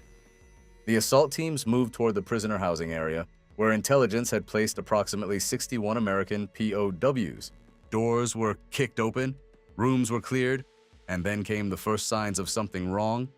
The cells were empty. Blue Boy methodically swept the western section of the compound, while Red Wine and Goldstein cleared adjacent buildings.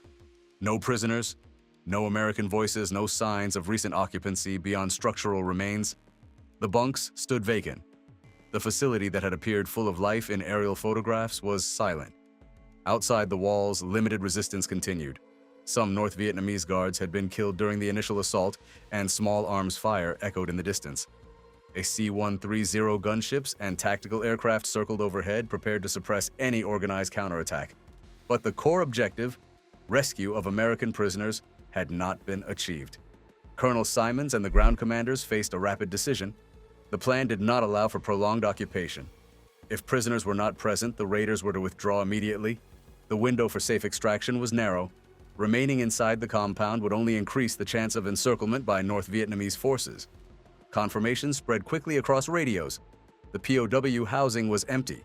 Intelligence had failed to account for a relocation that had occurred months earlier, likely in July 1970. The carefully rehearsed operation had hit the right target at the wrong time. Despite the shock, discipline held. The raiders completed a final sweep of the compound to ensure no prisoners were hidden or overlooked. Secondary objectives, including destruction of guard facilities, were executed swiftly. The teams then began controlled withdrawal toward the designated extraction zone known as Landing Zone Stinson. By approximately 0026, the withdrawal was underway. Helicopters returned under continued air cover. Tracers flashed sporadically in the night, but no major enemy assault materialized. The North Vietnamese reaction, though present, did not escalate quickly enough to trap the raiders. Within roughly 26 minutes of insertion, the assault force was lifting off. The final helicopters departed around midnight 46, carrying all 56 Green Berets safely away from the compound. One helicopter experienced difficulties during return and crash-landed, but the crew survived with minor injuries. No American personnel were killed during the raid.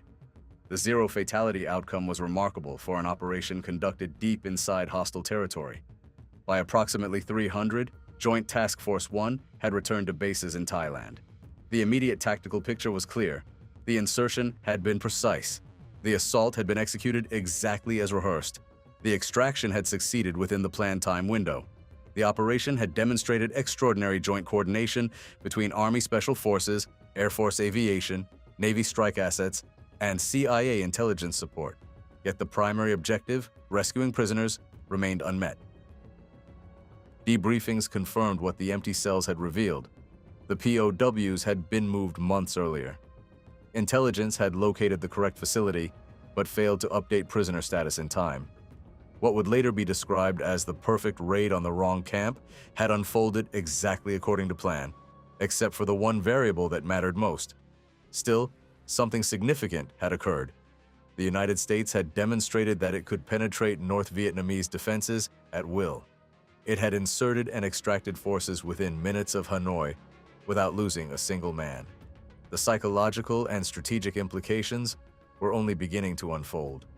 For the Green Berets who stormed Son Tay that night, the mission had proven their training and coordination beyond doubt. For the POWs still held elsewhere in North Vietnam, news of the raid would soon carry a different kind of impact. The operation had not brought anyone home, but it had changed the war's dynamics in ways that were not immediately visible in the darkness over Son Tay. When the helicopters carrying the Son Tay raiders touched down back in Thailand in the early hours of November 21, 1970, the immediate tactical picture was clear. The operation had been executed almost flawlessly. 56 Green Berets had penetrated deep into North Vietnam, assaulted a fortified prison compound, and extracted without a single American killed in action. The timing had held. The coordination between Army Special Forces, Air Force Aviation, Navy strike aircraft, and CIA intelligence support had functioned exactly as rehearsed. But the mission's core objective, rescuing approximately 61 American POWs believed to be held at Son Tay, had not been achieved. The prison cells were empty. The prisoners had been relocated months earlier, likely in July 1970. In a war defined by intelligence battles as much as firefights, that detail would shape the historical legacy of the raid. The immediate question became unavoidable: how had the intelligence picture failed? Prior to the operation, aerial reconnaissance had identified the Son Tay compound as an active POW facility.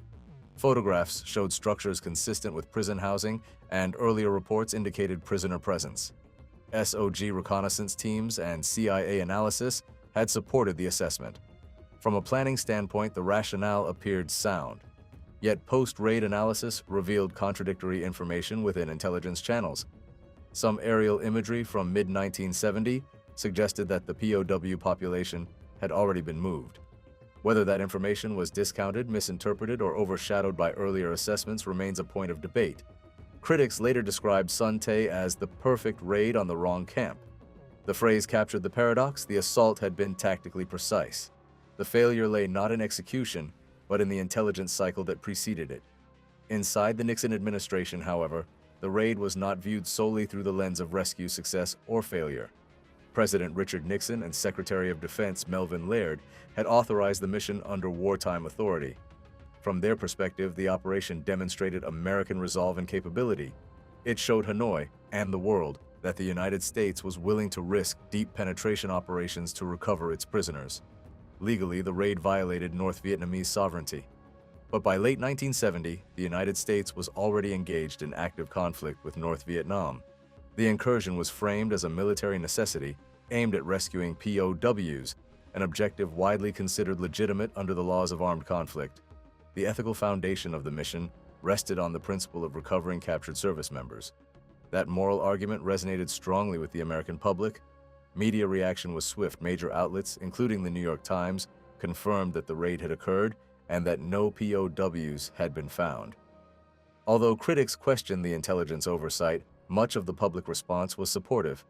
The boldness of the attempt and the absence of American casualties softened criticism. In an era of rising anti-war sentiment, the raid offered a rare narrative of competence and daring. The most significant impact, however, unfolded inside North Vietnam's prison system. In response to the raid, North Vietnamese authorities consolidated American prisoners into larger camps near Hanoi, including Hoa Lo. Previously, POWs had been dispersed across smaller remote facilities. The consolidation, motivated by fear of additional rescue attempts, arguably improved living conditions and communication among prisoners. Former POWs later credited the raid with boosting morale. The knowledge that American forces had attempted a rescue reinforced their belief that they had not been forgotten. Strategically, Sun Tae also influenced future special operations doctrine. The coordination between services, Army Special Forces on the ground, Air Force aviation assets, Navy strike aircraft, and CIA intelligence represented a model of joint task force execution. Real-time command and control, synchronized airstrikes, and rapid extraction procedures were studied extensively in after-action reports. Lessons from Sun Tae would later inform planning for other high-risk rescue missions, including Operation Eagle Claw in 1980. Within the Special Forces community, the raid became legendary. It demonstrated that small elite teams could operate deep inside heavily defended enemy territory with precision. The zero fatality outcome reinforced the value of meticulous rehearsal and disciplined execution. Many of the officers and NCOs involved went on to shape the development of modern U.S. Special Operations Forces. Yet, the controversy over intelligence lingered. Declassified documents and memoirs highlighted discrepancies between available imagery and the final assessment accepted by planners. Some analysts argued that warning signs had existed but were not integrated properly. Others contended that the fog of war and incomplete data made such errors inevitable. Intelligence work in 1970 lacked the real-time satellite capabilities that later decades would bring. Analysts depended on periodic reconnaissance flights, human sources, and interpretation of grainy imagery. In retrospect, Sun Tae occupies a unique place in military history. It was tactically successful, but strategically ambiguous. No prisoners were freed, yet the raid arguably strengthened American leverage in ongoing peace negotiations and highlighted the POW issue on the international stage. It demonstrated resolve without escalating into broader confrontation with Soviet or Chinese patrons of North Vietnam. For the 56 Green Berets who stormed the compound that night, the mission was defined by discipline and professionalism. They had executed a near-flawless assault under extreme risk. They had proven that the United States could project force into the heart of enemy territory and withdraw intact. Their training, rehearsals at Takli, and adherence to the plan had delivered exactly what they were tasked to do. The emptiness of the prison cells did not diminish that fact. In the years that followed, Sun Tae became a case study taught in military academies and special operations courses. It illustrated the power of joint planning, the necessity of reliable intelligence, and the moral complexity of high-risk rescue missions. It also underscored a hard truth. Even the most precise operation can be undone by a single variable beyond the control of those who carry it out. The Sun-Tay raid did not bring anyone home, but it changed the psychological landscape of the war. It reassured prisoners that rescue was possible, it reminded adversaries that distance offered no sanctuary, and it etched into Special Forces history a defining example of courage executed with precision, a mission that succeeded in everything except its primary objective. In that paradox lies its enduring legacy.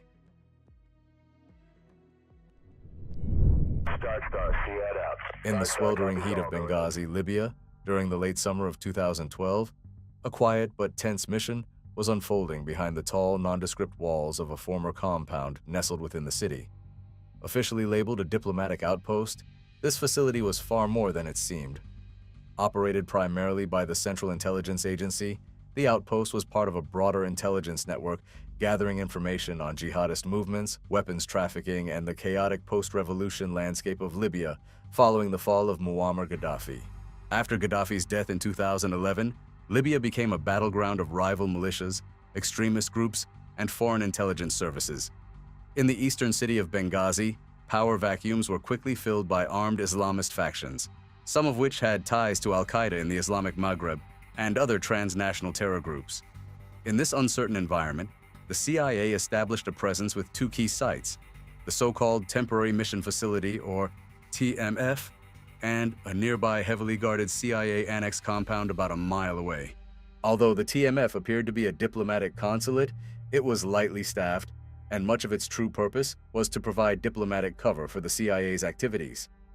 Inside the annex, a small team of paramilitary officers from the CIA's Global Response Staff, GRS, supported by intelligence analysts and contractors, worked day and night to identify threats, track foreign fighters, and disrupt weapons flows across North Africa. Among the men assigned to this covert mission were former Special Operations soldiers and Marines turned CIA security contractors. These GRS operators, such as Tyrone Roan Woods, Glenn Bub Doherty, Mark Geist, and Chris Tanto Paranto, were highly experienced and handpicked for their ability to work in hostile environments with little support. Their job was to protect CIA personnel, gather intelligence on jihadist cells, and remain invisible in a city growing more dangerous by the day. The situation in Benghazi was deteriorating. Reports of surveillance on the compound were increasing. Militias, some of them once allied with the US during the revolution, now operated freely in the city. The Libyan government had minimal control, and security forces were unreliable at best. Warnings from intelligence analysts and regional experts were piling up. The CIA's team took these seriously, but options were limited. Their footprint had to remain small. Drawing too much attention could compromise operations or escalate tensions with local groups. Ambassador Chris Stevens arrived in Benghazi on September 10, 2012, for meetings with local officials and to reaffirm the U.S. diplomatic presence in the region. He was a seasoned diplomat with a deep understanding of Libyan politics and culture. Stevens had supported the Libyan revolution and was widely respected, but his visit, even briefly, to the TMF raised concerns among the security team. The facility lacked the fortifications and support usually provided for such high-level diplomatic visits. Special Ops 6 is now live. If you're into elite gear, field-ready morale patches, and real operator culture, this is for you. Tap the link in the description or head to the channel and click the store link. Join the team, grab your gear, and support the mission, and let's get back to it. That night, the city remained restless. Militia vehicles roamed the streets, and the TMF's small Libyan guard force appeared nervous. Inside the compound, Ambassador Stevens and a small team settled in, joined by Information Officer Sean Smith. Meanwhile, at the CIA annex, the GRS team maintained a heightened state of readiness. They monitored the situation and prepared for the unexpected, even as their repeated requests for additional security over the past months had gone largely unanswered. September 11, 2012. 11 years after the attacks on New York and Washington, the date carried a heavy weight for all Americans serving overseas. For the CIA personnel in Benghazi, it was business as usual on paper, but the atmosphere was tense. As evening approached, local chatter picked up. Social media and intercepted communications hinted at increased movement among militia groups. Still, nothing pointed to a specific, actionable threat. Then, just after 9:40 p.m. local time, chaos erupted. Dozens of heavily armed attackers stormed the TMF. Armed with AK-47s, RPGs, and Molotovs, the assault was swift and coordinated. The Libyan guards fled or were quickly overrun. Inside the compound, U.S. diplomatic personnel scrambled to secure classified materials and defend their position. The attackers set fire to buildings using diesel fuel to intensify the flames. Smoke filled the air as Ambassador Stevens and Sean Smith became trapped in the main building's safe haven, which quickly turned into a death trap due to the heat and lack of ventilation. At the CIA annex, the GRS team received the distress call. Despite being under orders to stand down temporarily, a delay attributed to chain of command confusion and an effort to coordinate with friendly Libyan militias, the operators soon decided they could wait no longer. Just after 10 p.m., they loaded into vehicles and sped toward the TMF through dark, hostile streets. Upon arrival, they found the compound engulfed in flames and chaos. The main building was inaccessible due to the inferno, and attackers were still present in the area. The team cleared the grounds under fire, searching desperately for Stevens and Smith. They recovered Smith's body, but Ambassador Stevens was missing. Unable to locate him and facing growing enemy presence, the GRS team made the difficult decision to extract remaining survivors and return to the annex for a defensive stand. Back at the annex, the CIA base was already preparing for a siege. Reinforcements were requested, but support from Tripoli and other U.S. assets would take time. The team knew they were on their own for now. They fortified positions, distributed weapons, and coordinated defensive plans. Their experience in combat zones like Iraq and Afghanistan would be the only advantage they held against an enemy that vastly outnumbered them. Around midnight, the attacks on the annex began. Waves of armed fighters probed the perimeter with small arms fire and RPGs. The defenders held their ground, repelling each attempt with disciplined fire and years of combat experience. Through it all, the CIA officers inside continued their work encrypting communications, coordinating with Washington, and preparing for worst-case scenarios. Meanwhile, news began to filter out across the world. An American diplomatic post was under siege. Conflicting reports, media speculation, and a lack of clarity about who exactly was under attack added to the confusion. Inside the compound, none of that mattered. Survival was the only mission.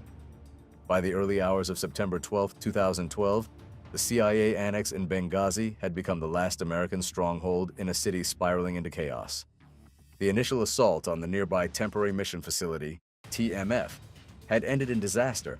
Ambassador Chris Stevens and Information Officer Sean Smith were dead. The compound burned and abandoned. Now, a team of CIA security contractors, known as the Global Response Staff, GRS, hunkered down at the annex preparing for a second wave. The situation was dire. The annex was never meant to endure a sustained military-style assault. It was a secure, but covert facility, disguised within a residential neighborhood, with only a few buildings surrounded by concrete walls and steel gates.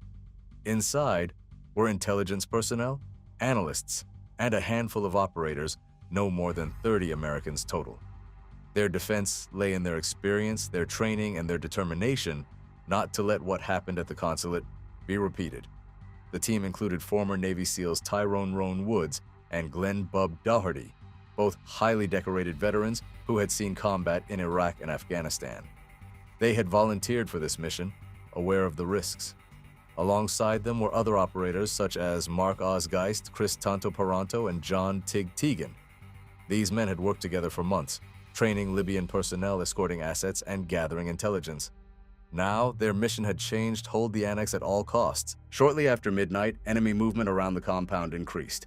Shadows danced in the alleyways, and muffled voices carried over the walls. The attackers, a mix of Islamist fighters and local militia, had followed the GRS team from the consulate and were probing for weaknesses. Small arms fire cracked in the distance. Then came the first RPG. The rocket slammed into the outer wall, sending concrete fragments flying and marking the beginning of the siege. Automatic fire erupted from multiple directions. The defenders returned fire with discipline and precision. Despite being outnumbered, the GRS team had the advantage of familiarity with the compound and professional coordination. They rotated positions, covered each other's flanks, and relayed updates through radios. Inside the annex, the atmosphere was tense but controlled. CIA staff were moved into secure rooms. Intelligence equipment was secured or destroyed. Communications with Washington and Tripoli were ongoing, but real-time help was still hours away. A reinforcement team, including Glenn Doherty, was being assembled in Tripoli, but getting them to Benghazi would require a private jet, local coordination, and landing in a city under siege.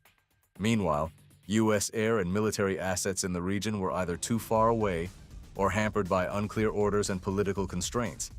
The GRS team understood that for the time being, they were completely on their own. Wave after wave of attackers tested the annex's defenses. Some tried to climb over the walls, others fired RPGs and mortars from adjacent rooftops.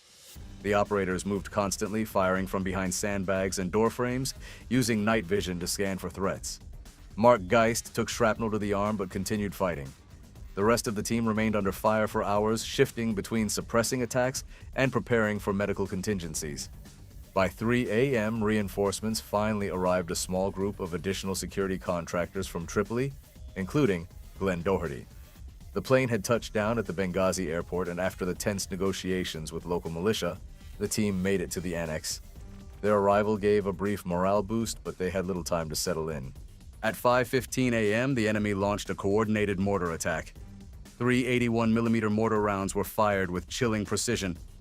The first exploded near a building, shaking the entire compound. The second hit the rooftop where Woods and Doherty were providing overwatch. The blast was fatal. Both men were killed instantly. A third round struck moments later, injuring multiple operators, including Geist, who suffered devastating wounds to his arm and hand. The attack was swift, brutal, and highly accurate, likely directed by someone familiar with Western defensive positions. The remaining GRS teams scrambled to contain the damage. They pulled their fallen teammates from the rooftop, administered aid to the wounded, and resecured defensive positions. Despite their losses, they refused to abandon the annex. The fighting eventually subsided, not because of any outside help, but because the attackers had exhausted their assault and the sun had begun to rise. As daylight broke over Benghazi, the battered team prepared for evacuation. Through diplomatic channels, a deal had been arranged with a local militia to escort the Americans to the airport. It was a dangerous arrangement, but the only viable option. At dawn, armored vehicles arrived, and the remaining CIA officers, operators, and wounded were loaded up and driven through the devastated streets. By 10 a.m., they were wheels up headed to Tripoli, carrying with them the bodies of 4 Americans and the scars of a night that would change the course of modern intelligence operations. The siege had lasted nearly 8 hours. The defenders had fought off multiple coordinated attacks by determined enemy fighters. No reinforcements arrived from the U.S. military, no drones or fighter jets intervened. The GRS team had relied solely on their skill, experience, and each other. The Battle of Benghazi was over. The political firestorm was just beginning. By the afternoon of September 12, 2012, the surviving CIA officers and security contractors who had defended the Benghazi annex were in Tripoli, exhausted and wounded. Behind them lay a scorched diplomatic facility, a battered CIA compound, and 4 American dead: Ambassador Chris Stevens, Information Officer Sean Smith, and GRS operators Tyrone Woods and Glenn Doherty. For those who had fought through the night, the mission was over, but the fallout was just beginning. Back in Washington, the first reports of the attack were chaotic and incomplete. Early information suggested the violence was the result of a protest over an anti-Islamic video circulating online. In the fog of war, conflicting accounts and poor communication created confusion. The administration, intelligence agencies, and military command struggled to clarify what had happened, who was responsible, and how it all unfolded so quickly. Within days, the CIA began an internal review. Field reports from Benghazi told a different story than early public statements. There had been no protest at the TMF. The attack was a planned and coordinated assault by Islamist militants, likely involving elements of Ansar al-Sharia. Surveillance footage, drone imagery, and intelligence intercepts painted a picture of a deliberate operation designed to target American personnel. The political consequences came swiftly. Members of Congress demanded answers. Why was the ambassador in Benghazi without adequate security? Why had repeated requests for reinforcements and armored vehicles gone unanswered in the months leading up to the attack? Most critically, why was the CIA annex a covert facility the last line of defense? Public hearings soon followed. CIA officials testified about the nature of their mission, the bravery of the GRS team, and the limited resources available in Benghazi. The survivors remained largely silent, bound by confidentiality agreements and a deep sense of loyalty to their fallen brothers. But over time, their stories emerged through testimony, interviews, and eventually books. and films. One of the most publicized accounts came in the form of 13 Hours, the inside account of what really happened in Benghazi, written by Mitchell Zuckoff with contributions from surviving operators. The book shed light on the intense fighting, the decisions made under fire, and the delays in support that may have cost lives. It challenged the official narrative and pushed the events of Benghazi into mainstream debate. Investigations were launched across multiple agencies. The State Department's Accountability Review Board criticized security preparations, but found no evidence of deliberate wrongdoing. Intelligence agencies reviewed their coordination procedures. The Department of Defense examined its readiness to respond to fast-moving crises. Yet, despite all the inquiries, the deep divisions remained. For some, Benghazi became a symbol of bureaucratic failure. For others, it was a story of heroism overshadowed by political blame. Beyond politics, the attack had real-world consequences for U.S. operations abroad. Embassies and consulates across the globe reassessed security protocols. The CIA revised guidelines for the protection of personnel in high-risk areas. In the intelligence and special operations communities, the siege became a case study, a harsh reminder that low-visibility missions in unstable regions carry immense risk, especially when resources are scarce and threats are underestimated. The legacy of those who fought in Benghazi lives on within the intelligence and military ranks. Tyrone Woods and Glenn Doherty were posthumously awarded medals for valor. Their names joined a long list of Americans who died in service under covert circumstances, far from public view. Inside the CIA, the events of that night are remembered not only for the tragedy, but for the bravery displayed by a handful of men who held the line against overwhelming odds. For the surviving members of the GRS team, the scars are physical and emotional. Some returned to the field, others left the world of intelligence entirely. They speak openly about their experience not for recognition, but to ensure the truth is known that the men who died did so fighting to protect their teammates and uphold their oath. Benghazi also forced a reckoning with the limitations of American power. Despite having the world's most advanced military and intelligence capabilities, there are moments when help cannot arrive in time, when choices made far from the battlefield have deadly consequences. The battle exposed gaps in readiness, decision-making, and interagency coordination, but it also reaffirmed the critical role of individuals, those who run toward danger, not away from it. In the years since, Libya has remained unstable. Benghazi itself has seen more violence, shifting alliances, and a continuing power struggle among local factions. The U.S. presence there is gone. The annex was abandoned, the consulate never rebuilt. What remains is a quiet site marked by loss and memory. For many Americans, Benghazi became a political flashpoint, but for those who were there, it is a deeply personal story of loyalty, sacrifice, and survival. They did not fight for headlines or political points. They fought for each other. The CIA in Benghazi did more than gather intelligence. They stood as the final line of defense when no one else could. Their actions, their courage, and their legacy endure not as a symbol of failure, but as a testament to the grit and resolve of those operating in the shadows of American foreign policy. Remember to like, subscribe, and comment so you don't miss out. In May 2017, a nighttime raid near the Somali village of Bari looked, at least on paper, like the kind of operation the United States had been quietly supporting for years. Somali commandos would move against an al-Shabaab target. American personnel would assist, provide support, and help make the mission possible. It was not supposed to become one of the most important U.S. Special Operations stories in Somalia in the post-Black Hawk Down era. But once the mission began, that is exactly what it became. Because the fight that followed would leave a senior SEAL dead, wound other Americans, and remind Washington that Somalia was still an active battlefield, even if most of the public barely noticed. To understand why the raid happened, you have to understand the environment the United States was operating in at that point. By 2017, Somalia had been unstable for decades.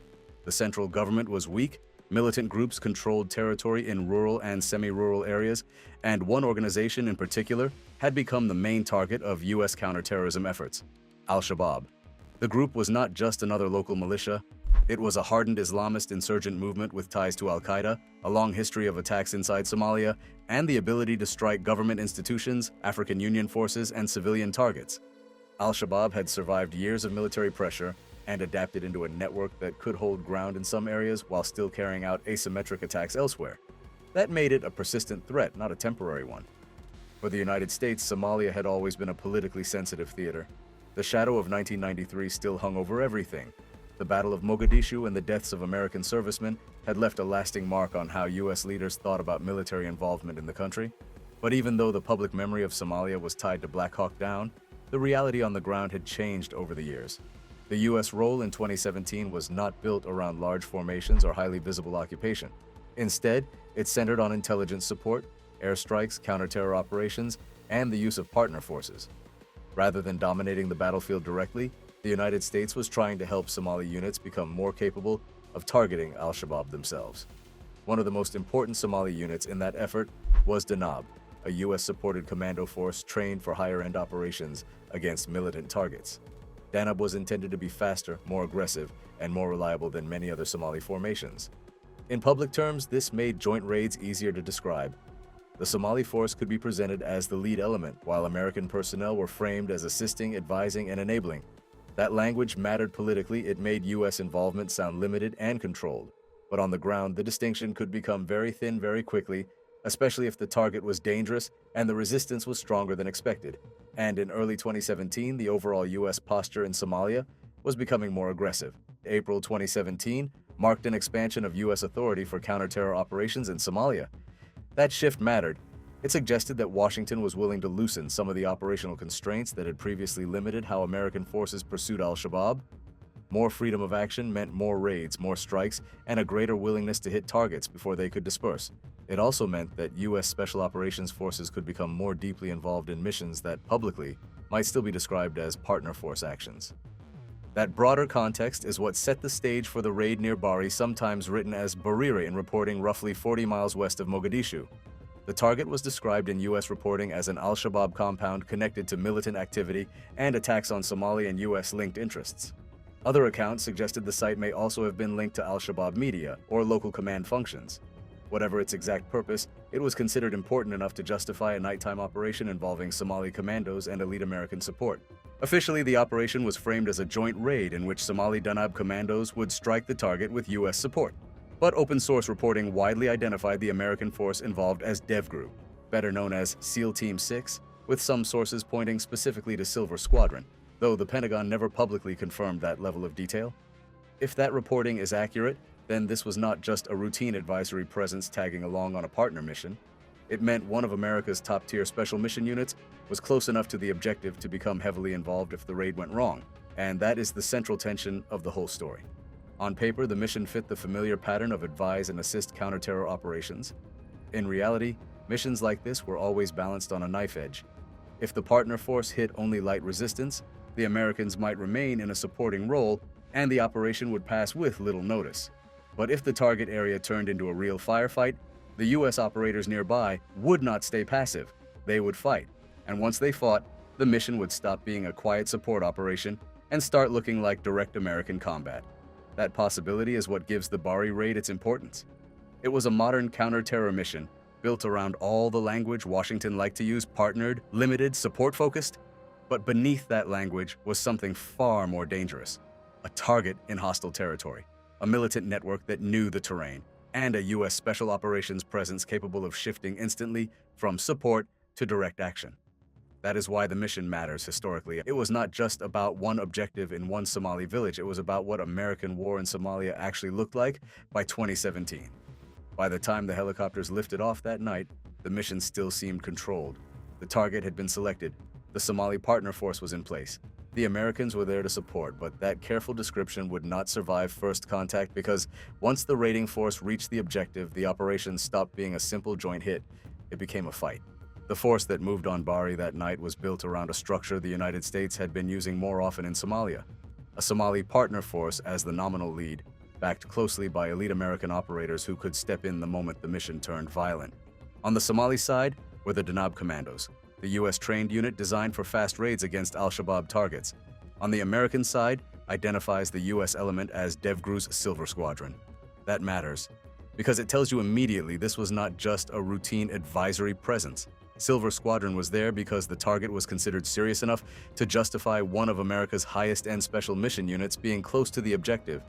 The mission itself fit the pattern Washington preferred to describe publicly. Somali forces would move on the target compound, The American role would be support aviation, planning, intelligence, and backup if needed. On paper, that language made the operation sound limited, but the presence of Silver Squadron changed what support really meant. These were not Americans sitting far away at a command post. They were close enough to the target that if resistance spiked, they would be in the fight almost immediately. That is the hidden reality behind many advise and assist missions. The distance between support and direct combat can be only a few seconds long. The target was a compound near Bari/Barir in Lower Shabelle, west of Mogadishu. U.S. reporting described it as an al-Shabaab site tied to militant activity and attacks, while other accounts linked it to senior militants and possibly al-Shabaab media operations. Either way, the objective was important enough to justify a night insertion rather than a simpler strike from the air. That alone tells you the mission was not just about destroying a building. It was likely about hitting people, recovering intelligence, and disrupting a functioning part of the network. The raiding force inserted by helicopter under cover of darkness. That detail is important because helicopter insertions are built around surprise. The whole point is to land close, move fast, and hit the target before defenders can organize.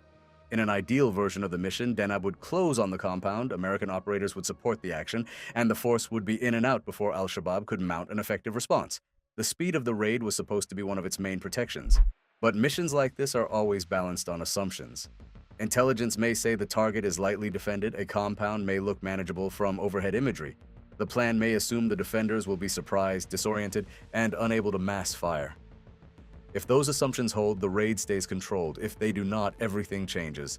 A support mission becomes a firefight.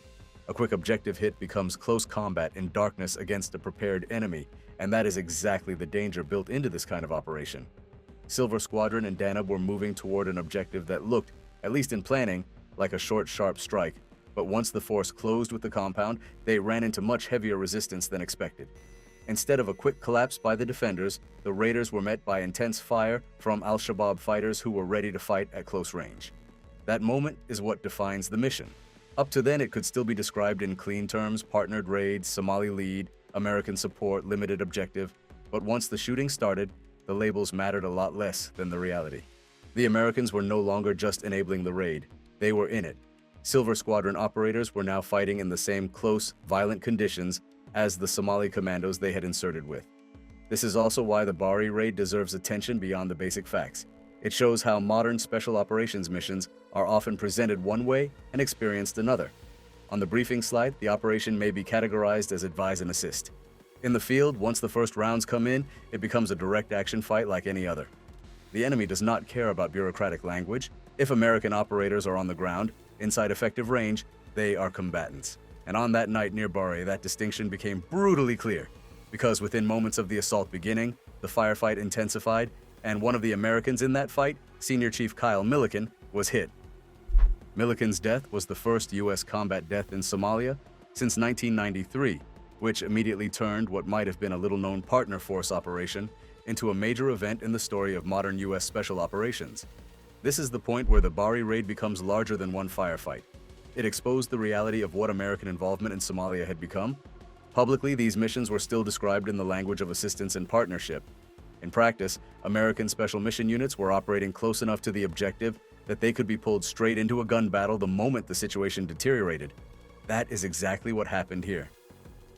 Once the resistance proved stronger than expected, the difference between supporting and fighting disappeared. The firefight itself appears to have been sharp, chaotic, and close. The raiding force had inserted at night, expecting to overwhelm the target with speed and surprise. Instead, they ran into defenders who were ready enough to pour effective fire back onto the assaulting force. In that kind of environment, everything compresses. Movement gets harder. Casualty evacuation becomes dangerous. Command decisions have to happen fast because the mission may have shifted from seizing an objective to surviving contact and getting the force back out. That is where a raid either holds together or unravels. It held together, but at a cost. Milliken's death became the central human loss of the operation. But the mission also mattered because it showed the level of risk the United States was willing to accept in Somalia by 2017. This was no longer just a remote counter-terror campaign carried out from the air. American operators were going in on the ground at night against hardened militant targets in conditions where the fight could turn deadly within seconds. The Bari raid made that visible in a way that policy language often tries to hide. After the firefight, U.S. aircraft reportedly supported the force as the operation transitioned into withdrawal and follow-on action. Al-Shabaab casualties were reported, though exact numbers varied depending on the source. That variation is normal in raids like this, especially in remote combat zones where immediate reporting is often incomplete or shaped by competing narratives. But the larger facts are clear. The mission hit its objective area, encountered severe resistance, lost an American senior chief, and forced the public and military alike to confront the fact that Somalia was still a real combat theater for U.S. special operations. The aftermath is what gives the raid its lasting weight. For the special operations community, Kyle Milliken's death was not just the loss of one operator. It was a reminder that even for the most elite units in the U.S. military, the margin between success and loss can be very thin. For the wider public, it was a rare glimpse into a war most Americans were barely aware was still being fought. And for policymakers, it underscored something they often prefer to describe more gently. Once you expand operational authority and place top-tier units close to dangerous objectives, those units are no longer just advisors. They are combat forces, whether or not the press release says so. That is why the Bari raid matters. Not because it was the biggest operation in Somalia, and not because it produced some dramatic public victory lap. It matters because it stripped away the softer language around modern counter-terror warfare and showed what was really happening. A US-backed Somali raid became a real firefight. A DEVGRU squadron went in alongside a partner force, a senior chief was killed, and the United States was reminded again that even limited missions can become deadly the moment the enemy decides to stand and fight.